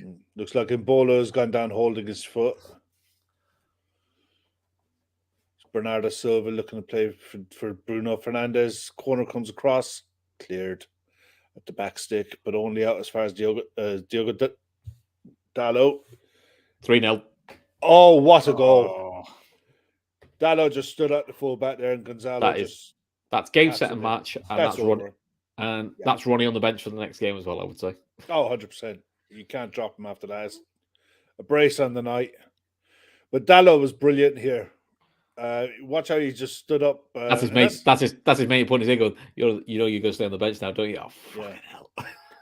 You have a look here in a minute when they show the highlights. Nice goal. Dalot just gets the fullback, and it's not a Muppet fullback. Rodriguez has been around for a while. We just stood him up. Well, it wasn't Rodriguez. It was the Nice finish right through the keeper's legs. Yeah, it was a winger. Vargas, yeah. Really good centre forward play as well, just getting across his man. So looks like Morocco, Portugal. Then. Yeah, Portugal would really fancy this. Yeah, I was saying, go on, lad, get the first hat trick of the World Cup just to really rub it into Ronaldo. Yeah, but listen, there's a sliding doors moment where if these are 2-0 down, everyone's go, what the fuck didn't pick Ronaldo for? What are you doing? You know, it's ridiculous. You must pick Ronaldo, you know, so it's justified in his selections. It could have gone sideways really easily for the Portuguese manager. So, but they've been completely dominant in this game. You know, they've managed the Swiss really well. I don't think is it Diogo Lopez, the keeper? I don't think he's had to make any real save. You know, Diogo Costa, isn't it? Diogo Costa, sorry. Diogo Costa. Did he say he had to make was that one that was clear off the line where he flapped that across really, and he just get a touch on the second shot and the lot clears it. And then the other one is he had to make one save of the Shaq shot from distance. Mm-hmm. But from that distance, you probably expect him to save it. Oh, you see it all the way, so yeah, you got to. I mean, credit to Portugal as well. They're pressing here and just like cutting off all the angles. No easy passes to anyone, and it's telling. I always feel like Portugal got a couple more gears to go up in the way they're playing today. It's telling that there's a lot of the Swiss lads are hiding now. Yeah, Jonathan saying United apparently after the Swiss goal. He's a good solid goalie, you know. He's done well in Germany. Yeah, Jan Sommer is a decent keeper. Decent ball at his feet as well. They were looking at him to be a number 2. Yeah. How old is he? Jan Sommer, I'd say he's got to be in his early 30s. They gave a corner for that. It just went straight out. So look, Jan Sommer. 33. Yeah. So you're not signing him to be your number 1. Yeah, because he's been at Borussia Mönchengladbach since 2014. I thought he's been there forever, hasn't he? Yeah. I think he's been decent. I mean, 79 caps for Switzerland as well. Whenever I see him play, I always think he's a decent keeper. I always think he's been a decent keeper. I was surprised if you're a United fan. It's quite a smart sign, I would say. Yeah, it was well won in the air by Pepe, but ball just dropped down. But it was a good delivery again by Bruno. He was all over. It's definitely a handball. It was right in the bollocks. No. I think these are Seferovic coming on. And Zakaria. Feels like these are changes that probably should have made at half time. So, Freuler, 100% they should have. You're going 2 up front at least. And stiffen up the midfield. They're going 4-4-2, but it's too little too late now. 3-0, it's just too much of a mountain to climb. Definitely. Wonder what the last time someone's heard a 3-0 deficit down in a knockout game. In a knockout game in the World Cup? Can't imagine there have been many if there have been. One of the first games that I remember watching in the World Cup was... Someone's just flattened Diaz.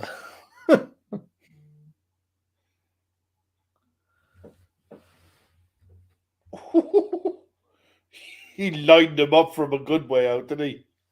Definitely did.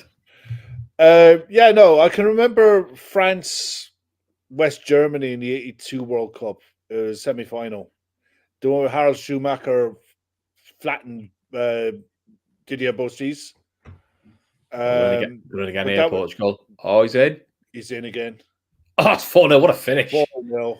Nice finish. Rafael Guerrero. Oh, is this going to be another Costa Rica? Yeah, Osin is dead. This is getting embarrassing now. It's also is De Gea out of contract in the summer. That's also a good point. If possibly. He is. But if he is, where does he go? I think there'll be clubs that'll go after that one experienced goalkeeper. Any clubs that are better than where he's at? Possibly not. No, exactly. Unless he looks at Italy. But sometimes for some players, the change is as good as anything, isn't it? I think if he's ambition to play for Spain again, he's got to go back to Spain. That was a really well worked goal. Lovely movement. Have your left back popping up there. Yeah, Otavio took Akanji out of the game with that run. Again, does the keeper not too low there? Yeah. It's a hell of a finish, like, but it sort of telegraphs it where you can put it. Yeah. Just have a look at. I'm just googling the hair on transfer. I mean, nothing away from that. It's a cracking finish.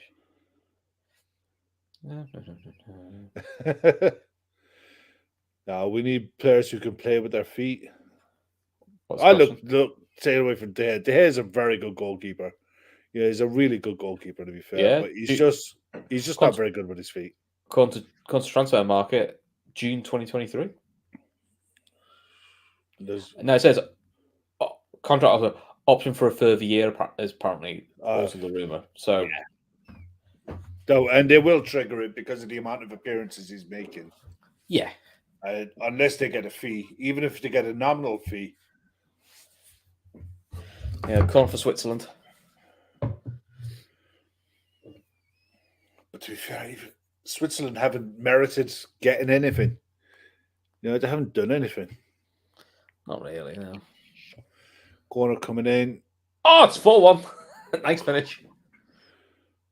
Akanji with the finish was a Portuguese deflection that took it onto the far post. It's an assist by Gomez. As Zed says, hello, here we go. Yeah.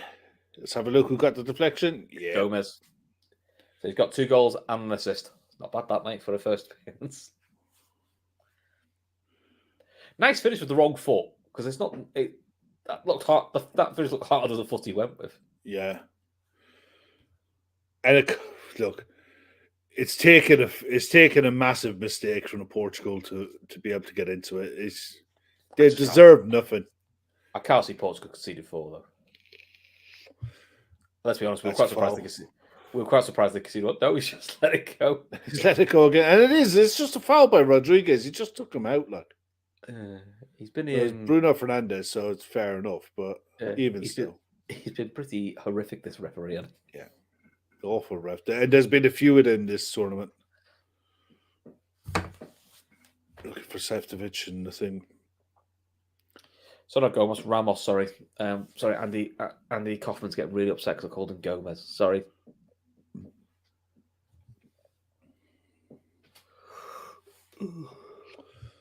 One down. Did he give it? He gave a foul for that. Will you go away? Here now. Let's have a look at this again. I was as well, MC. I honestly thought this was going to be a close one. I thought this one could go all the way. Oh, you get away. The ball was gone. I mean, well gone. And that's the only reason he dived. But look, if the linesman excuse my French, but if the linesman bolts it, fair play.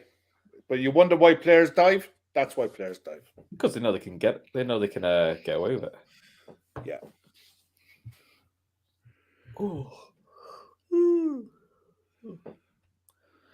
Yeah. I agree with you, and we all thought on paper it looked this could be a close game.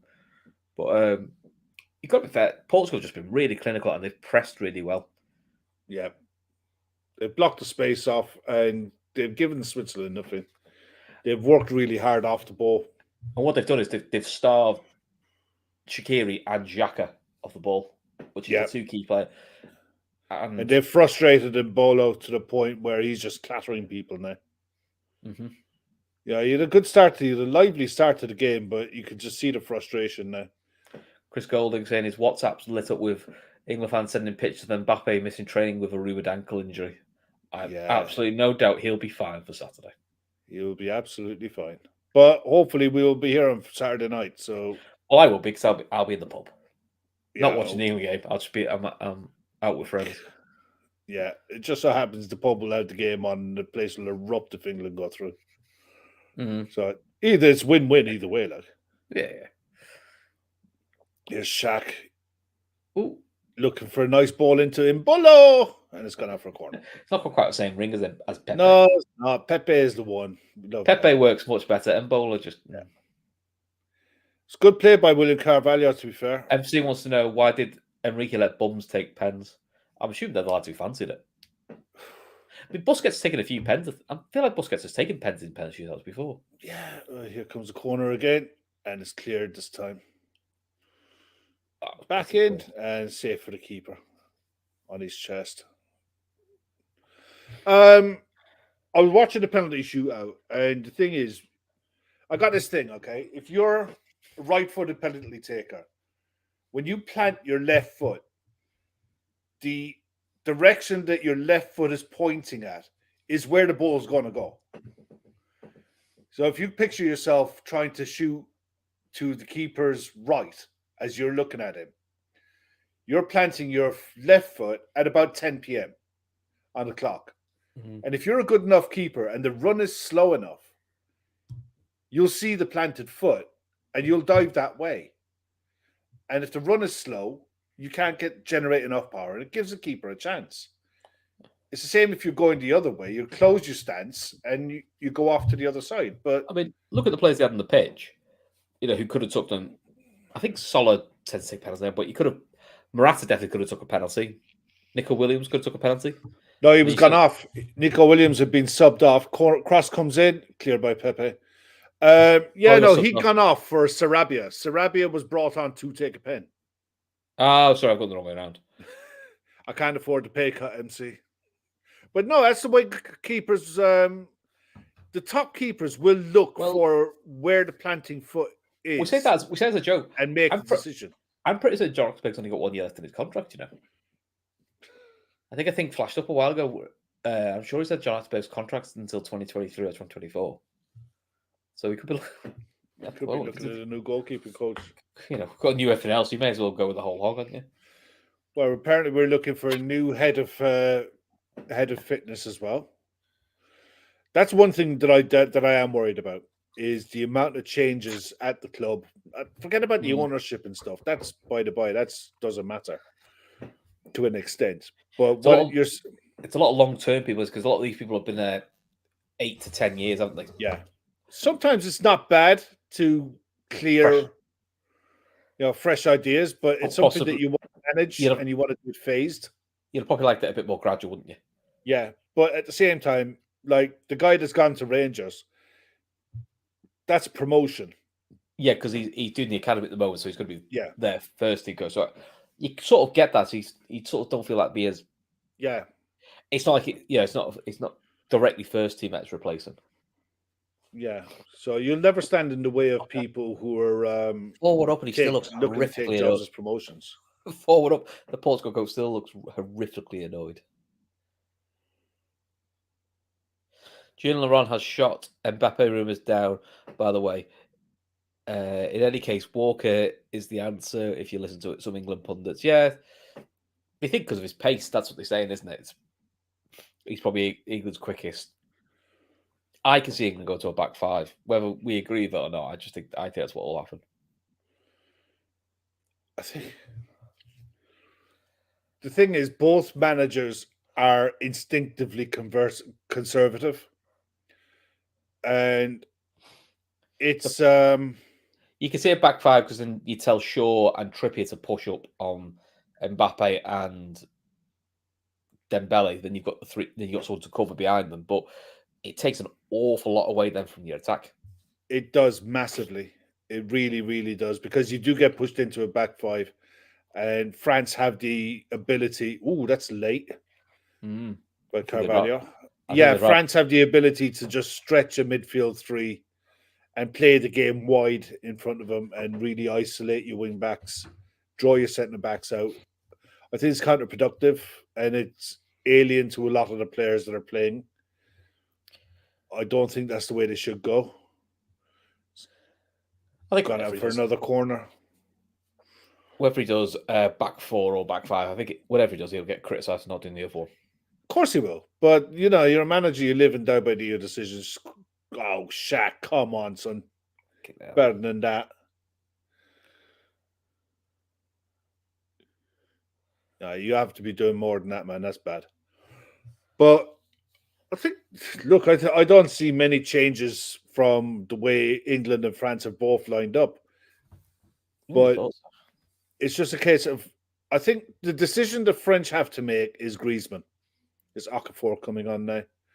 But yeah, the decision is whether you play Griezmann and give him that free role to occupy Declan Rice and try to make runs off him, or you play with a front three and stiffen up the midfield and go like for like in midfield. Overlad's in again. He's in again. Oh, this is hat trick. What a dink. Oh, lovely. What a goal. That's a lovely finish. That's why I said Ramos. This is Ramos the back of his shirt. Yeah. Gonzalo Ramos. Yeah, that is lovely finish. That's how you make an impact, isn't it? Yeah. You're coming in for Ronaldo, son. Okay, I'll score a hat trick.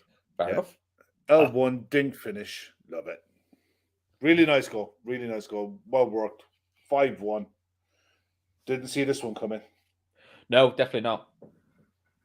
But fair play, Sam. 3 really nice goals. Yeah. Maybe bring on Ronaldo now and give this young gunner rest for the quarterfinals. We take him off and I'll put Liao on. Just yeah, MC, you know what I'm talking about. L1 shoot. Little dink over the top.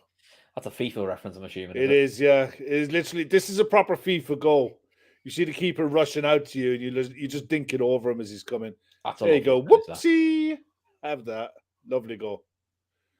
But it is, it's you think his touch took it away from him, but I'll tell you one thing you're seeing this, he's quick enough.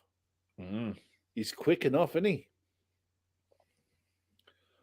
I'll tell you what, Benfica look like they got one here, you know? I mean, Chris G saying he's only scored 1 before tonight. Hey, you can only do to me, he just looks like he's taking his goals really well. And the thing is, he could have had 4. Yeah, because he missed one earlier on. It was a really good chance. Oh, terrible pass by Shaqiri, sorry. Yeah, I think he wanted to take it on his left foot, but it was good defending that took it out, took that angle off of him. Yeah, I think this is one of those things where you don't buy on the strength of a good World Cup, but at the same time, he'd be with the way Benfica are playing at the minute this season.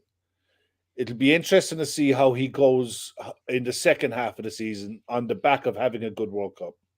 You know, Portugal still have this. They're going to be looking for more. You know, they're knocking around now. They're having fun, man. You know, it's still 22 minutes plus injury time. There's a long way to go here. He's only 21. Yeah, exactly. You know, it's Bernardo Silva into João Felix. If he wasn't on clubs' radars, he'll definitely on clubs' radars now for the next 6 to 12 months. It's a lovely ball out wide. Guerrero. Just that too far ahead. Yeah, it's about a foot short. The right run though. Yeah, lovely ball in as well, inside of the left foot. Just puts it into an area. Yeah, he's about a foot short. Would have been some goal that. Unlucky Octavio. He's playing really well in the middle of the park. You can see now why we were kind of linked with him. We were loosely linked with him a couple of summers ago. Who's that, sorry? Octavio.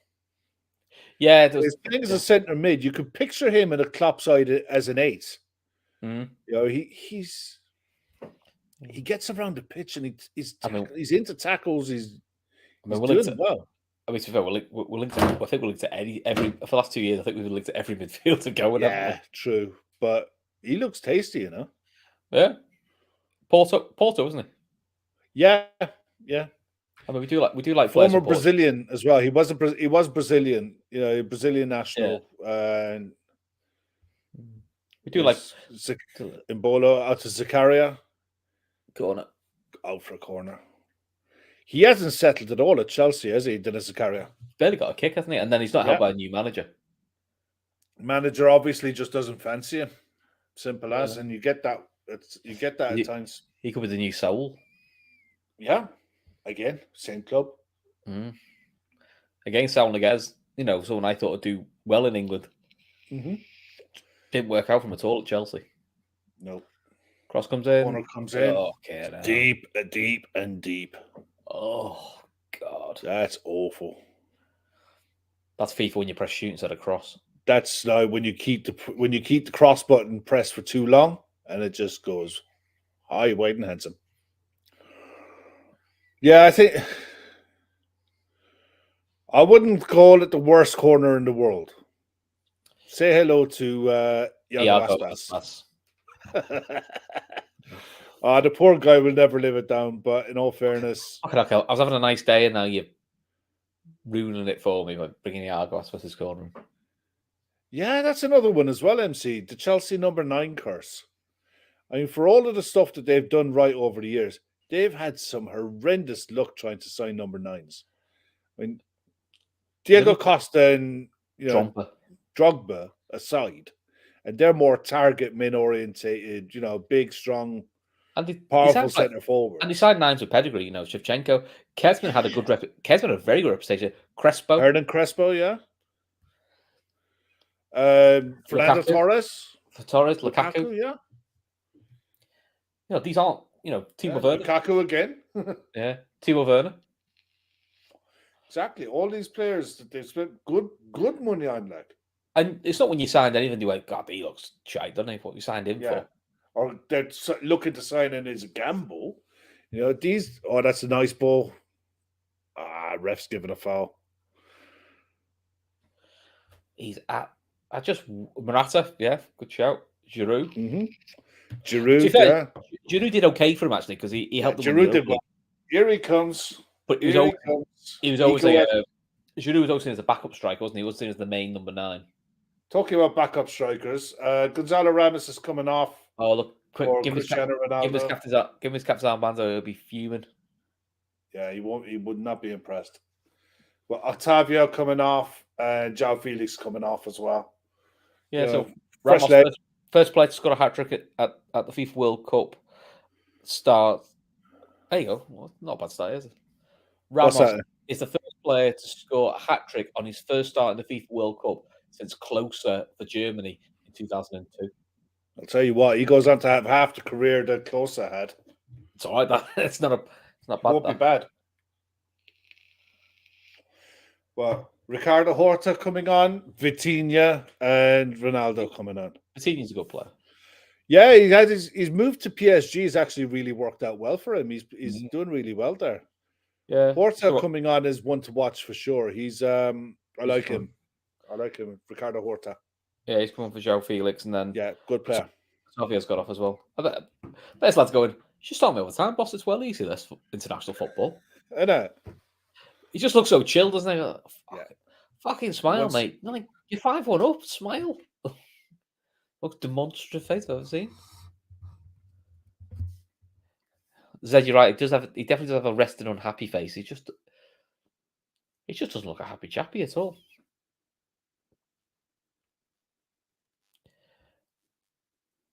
Oh, so what we got? 15 minutes to go. Let's see do we think Portugal will beat Spain 7 goals? Wouldn't surprise me at the moment. They look more. Sommer out wide. Fernandez tries to play it down the line. Fernandez picks up again. It's got out of play.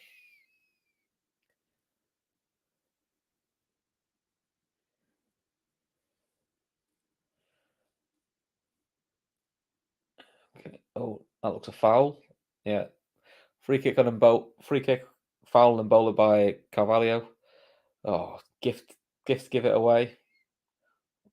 Is that Ronaldo? Oh, another foul for Portugal.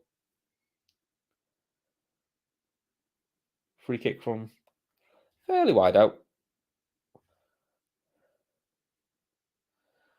But Bernardo Silva again, such a clever player winning frees. Yeah, free kick all day. So it looks like Ronaldo's going to try one from a fair old distance. This so.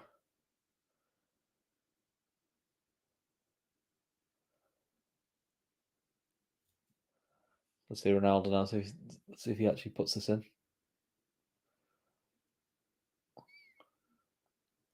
Well, we know he's taking it, so let's see how he does.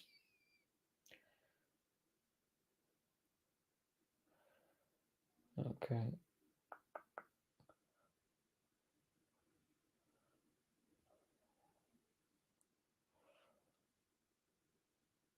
Ronaldo steps up, hits it right at the wall. Well, what an anticlimax that was. Portugal retain possession and just recycle it around at the back.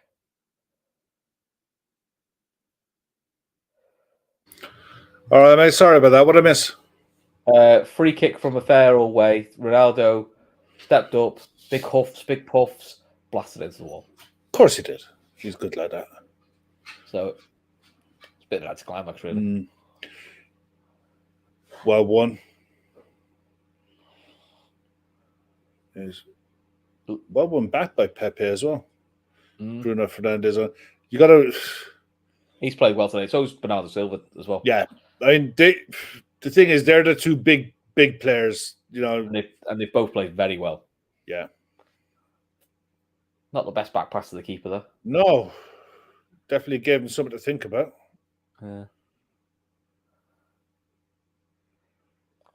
Yeah, Chris Gold says he runs reason back that his scores out from free kicks isn't very good. It's not very good anymore. I think it was in his younger days, but Roberto Carlos was another one that lived off the back of that the Latournois goal. Yeah, I mean, it's the most ridiculous free kick you'll ever see in your life, but yeah, you'd never be able to. It was like a 1 in a million hit, wasn't it?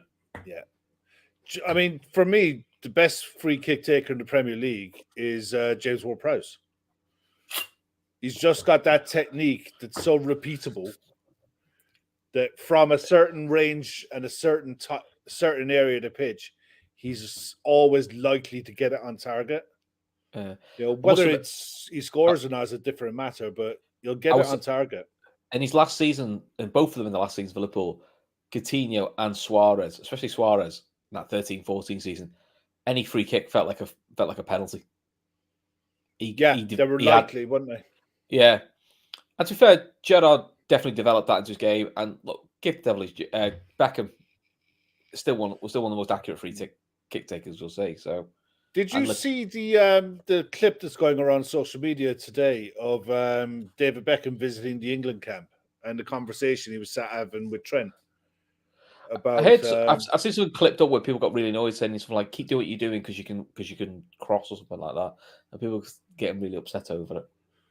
Yeah, look, people go out of their way to find what the hell is he supposed to say?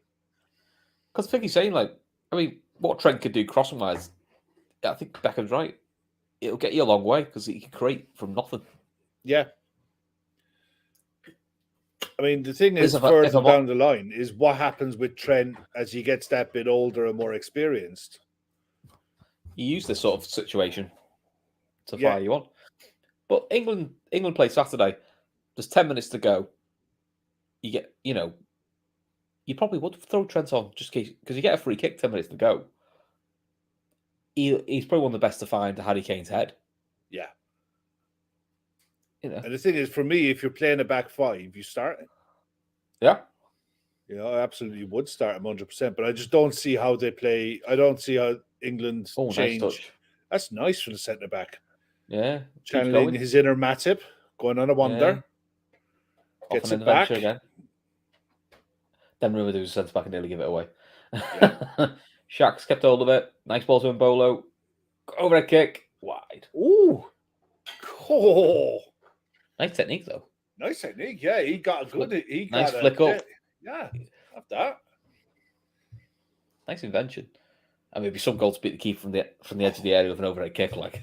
Yeah. It should be a corner, though. Should be a corner, yeah. Off Dallo.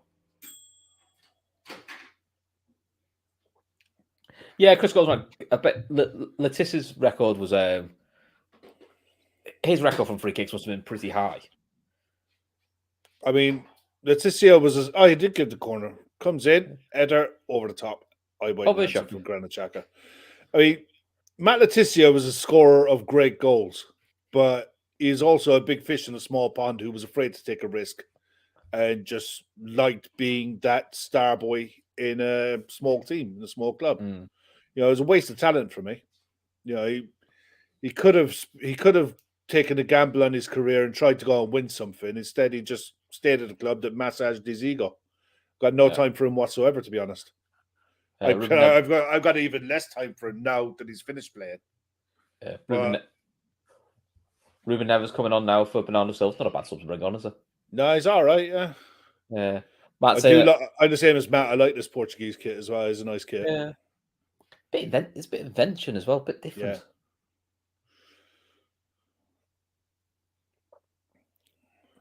9 minutes to go plus stoppage time. Do you reckon they'll get another one? Portugal? Possibly. Can't see Switzerland scoring. No. I think they could. I think you're looking at some of the players that are on that pitch now, and I think it's going to be their last World Cup. The likes of Shaqiri is definitely going to be his last World Cup. Think so, yeah. Granit Xhaka as well, you'd imagine. Embolo's Embolo's all right. He's only 25, so he should be okay. But it's still one of those things for Switzerland, especially. You can't take it for granted. Rodriguez will be his last one. Nice cross in, but well cleared. They're fairly good at recycling and regenerating a squad. Because Switzerland always seems to qualify all the time. Yeah, I know, but qualifying is going to get more difficult, I think, for the likes of Switzerland because they've had a really good generation of players that all came through together. And the problem is when that happens, they all tend to leave together as well. I think, but the expanded World Cup next time helps as well because there's more opportunities. It doesn't because there's only 3 extra spaces for European clubs for European countries. Yeah, so it's going to be at the minute where you've got European. Oh, it's a terrible giveaway. Yeah, luckily Ronaldo, no pace. I was going to say, I thought he pulled his hamstring then. Yeah, not only has he got no pace, he's got no ingenuity to go and get the ball back.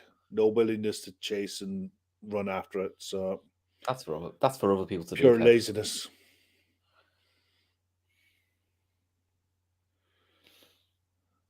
But yeah, no, I think Ronaldo like me trying to go for a run. I went, oh no, that's not for me. Yeah, you look at the way the qualifying procedures are at the minute, where you've got playoffs and everything in Europe. Oh, it's a terrible ball. They've done it again. He's a mile offside here. He's an absolute country mile offside. It's a cracking finish, though. It's a great finish, but he's a country mile offside. I think he knows as well. Yeah.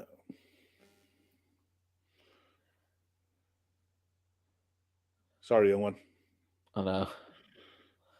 Was he in his own half? No, he was. I mean, for God's sake. Didn't even try and disguise his run there. Fucking yeah. As I said, it's not as good as the offside goal when it was 5-0 at Old Trafford. I mean, I'll be honest. That was so sweet. That was so beautiful. You're like, and even better because he was offside by like an inch. So it made it even better. But someone was mentioning in the chat there a few minutes ago about João Felix. He's definitely going to be one that's on the move. Atletico Madrid definitely need to turn over some money. I mean, he's had a good game today without being standout-ish. Big money, though. So. They're talking that they'd accept in or around the £90 million mark. It's not a small fee. It's not like it's a small. No, it really ain't. It's people like that. Oh, it's a cut price fee. Well, it's a cut price fee from what they paid for it, but still. Yeah, they overpaid massively for him. And the thing is, if you're paying 90 million quid for any player, that limits the amount of clubs who can go and afford him.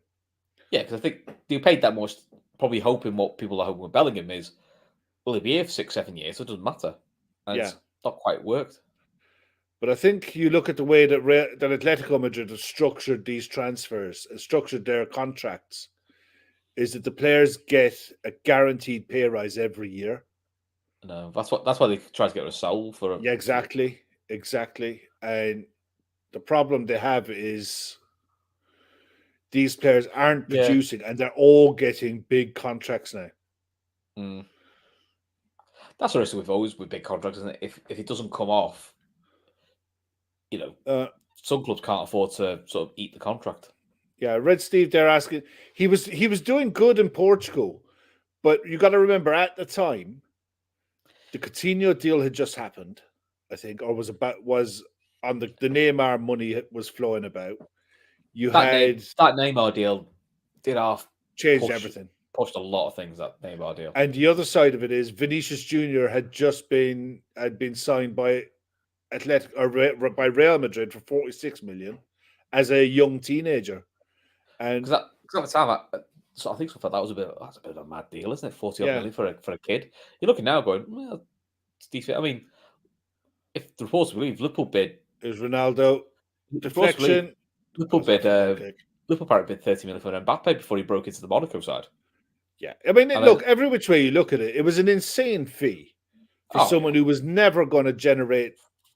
Especially for that club, it didn't feel a fit. They had just come into money as well. Yeah. You know, they had new owners, so they just come into money. Yeah, he felt like an odd fit for them. If you just when you saw he was going to go. Three changes coming on here now. Bruno Fernandes, Bernardo Silva going off for Portugal, Freuler going off for Switzerland. How's your mate, Leo? Yeah, Leo coming on. Gav's happy now. I am happy. I like him. Unfortunately, I don't know where he's going to end up, but I have a feeling he could end up at Old Trafford. Oh, we won't like him. I won't like him then. So I can enjoy him while I can enjoy him now. But you and me talked about this years. I think this was just when we were just talking on social media. We always felt Felix to Atletico Madrid, and look, while we felt like an odd move. Yeah, he wasn't. You look at the manager and you look at how they played. He wasn't the right fit at all. No, he felt like someone who'd work in a City setup or a Real Madrid setup. You know, he felt like more of that type of club. You know, that type of formation would work for them. But then also people think, I wonder if they're just going to change the way they're playing. No, Atletico are going to play that way until he goes. Yeah, and the thing is, I don't think he's doing himself any favors as a manager now either, because football is moving on from that style of play. Yeah, and there's a nice ball in over the top, well cut out. I think it's Vitinha cut out and cleared by Ruben Dias. Good. But don't forget, guys, we're back at 10 o'clock. Well, say we. Kev is back at 10 o'clock with Matt. I'm back. Well, we might be. I don't know. I don't know if I am or not. I have no idea what's going on. It's been confirmed, Kev. It's been confirmed, is it? Hot off the presses, my sources are telling me. All set up. So tonight it's going to be yourself and Matt, and you're going to review all the quarterfinals. Cool. Get to talk with Matt. I love talking with Matt. Exactly.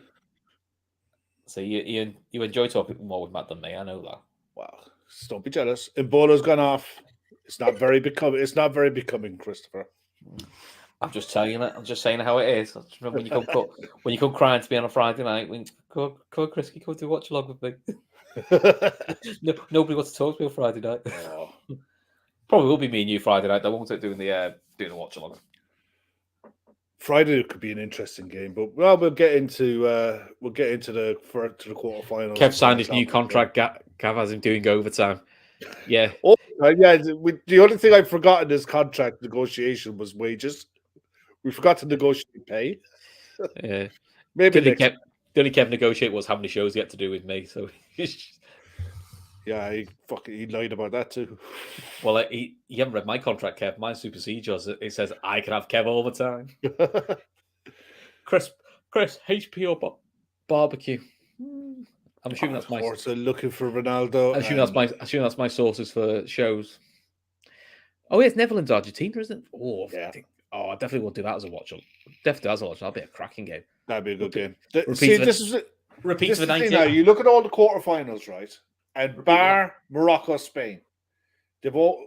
I think he's offside. Yeah, he's offside. I think he's offside. They've all got to form, haven't they? They've all gone to form. So you got the major.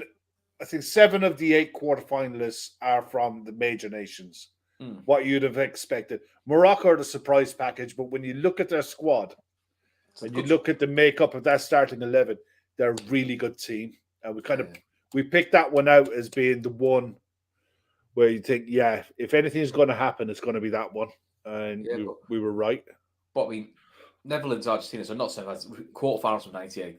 Because wasn't that when the Ortega butted Van der Sar? Oh, God, it's going back. Because Van der Sar's obviously massive, stood over his head. He just jumps up and bottom of his head, chins and just. It's one of the funniest red cards you'll ever see. It's one of the funniest red cards you'll ever see. Guys, if you could do the one thing, just please smash the like button. If you haven't already, please make sure you do hit the like button. It really does help us out a lot. Makes Kev happy as well. It makes me happy. Makes me happy. I think so. If that's going to make you happy in a minute, Kev. Oh, we'll see. Nice chip over the top. Liao takes it on. Liao again. Looking for the cross. Note takes it in on his right foot. Oh, what a goal. That's the kitty. Raphael Liao. There you Roy go. Keane won't be having that. Roy Keane won't be having that at all. What? You've done your job. Don't be enjoying yourself now. No, we won't be having any of this dancing malarkey at all. Oh, that's there made to do a job. That's made your night now, isn't it? I just love it. I just think he's got that quality. It's not often you see a winger who's 6'2", who's really good on the outside on the wing, and he can cut in and do that. You know, I hope he stays away from the Premier League. So you don't like the rumor. So you don't like the rumor then that he's been at Liverpool. Then I think he's got to end up at Manchester United. I think that'll be either him or Cody Gakpo. They'll go for. He chops that back onto. That's a lovely thing. That's very Sadio Mane, isn't it? That's very Sadio Mane. Very Sadio Mane. Yeah, or Sadio would have got it more into the side netting. But yeah, look, that's a lovely goal. That's not quite. Do you remember the Sadio Mane one against Southampton just after we won the Super Cup? I saw a thing for what the XG was for that. And this is where people hate XG, but this is where I think this also shows how good a shot is. Do you know what the percentage was for that to go in from that angle was 3%. That was showing. That's more showing. That's how elite a finish it is because it's basically it's a ridiculous angle to score from. Shows how which one is the best can do it. Yeah, best goal I've ever seen for that was Mo Salah against Salzburg. Over in Salzburg. On his weak from where he scored that goal from was absolutely ridiculous. And it was on his weak foot. Yeah. 4 minutes injury time, 1 minute to go. I mean, this has turned into an absolute crazy night for the Swiss. Ronaldo takes it. Ronaldo looking for the give and go, but poor bullet back into him. But Chris and Kev's predictions strike again. Then it'll be a nice tight game. This. Yeah, But I tell you, it was one of those for sure. It's like when we tell you some players shit and these ends up scoring. It's gone out for a corner, so let's have a look. 30 seconds to go. Ronaldo wants his goal. Vitinha to take it. Outswinger. Cross comes in. Now. Cleared. Yeah. Eventually. Shaqiri looking to try to work something. Cleaned up by Portugal. Free kick, and I think that's it. I think that'll be it. It's a dominant 6-1 from Portugal, thoroughly deserved, and they go into the quarterfinals to face Morocco. And they'll fancy their chances of really, pushing on and getting into a semi-final. Yeah. On the strength of this performance, they got goals galore on this side. Hat-trick for Gonzalo Ramos. Yeah. Man of the match performance. He was outstanding. And it's the semi-final again. So, assuming they get past Morocco, they'll look at the semi-final of the England-France game. So, yeah, all in all, thoroughly dominant win. And the young guns have shown up for Portugal. Some great goals in that game, though. Yeah, brilliant goals. Really good win.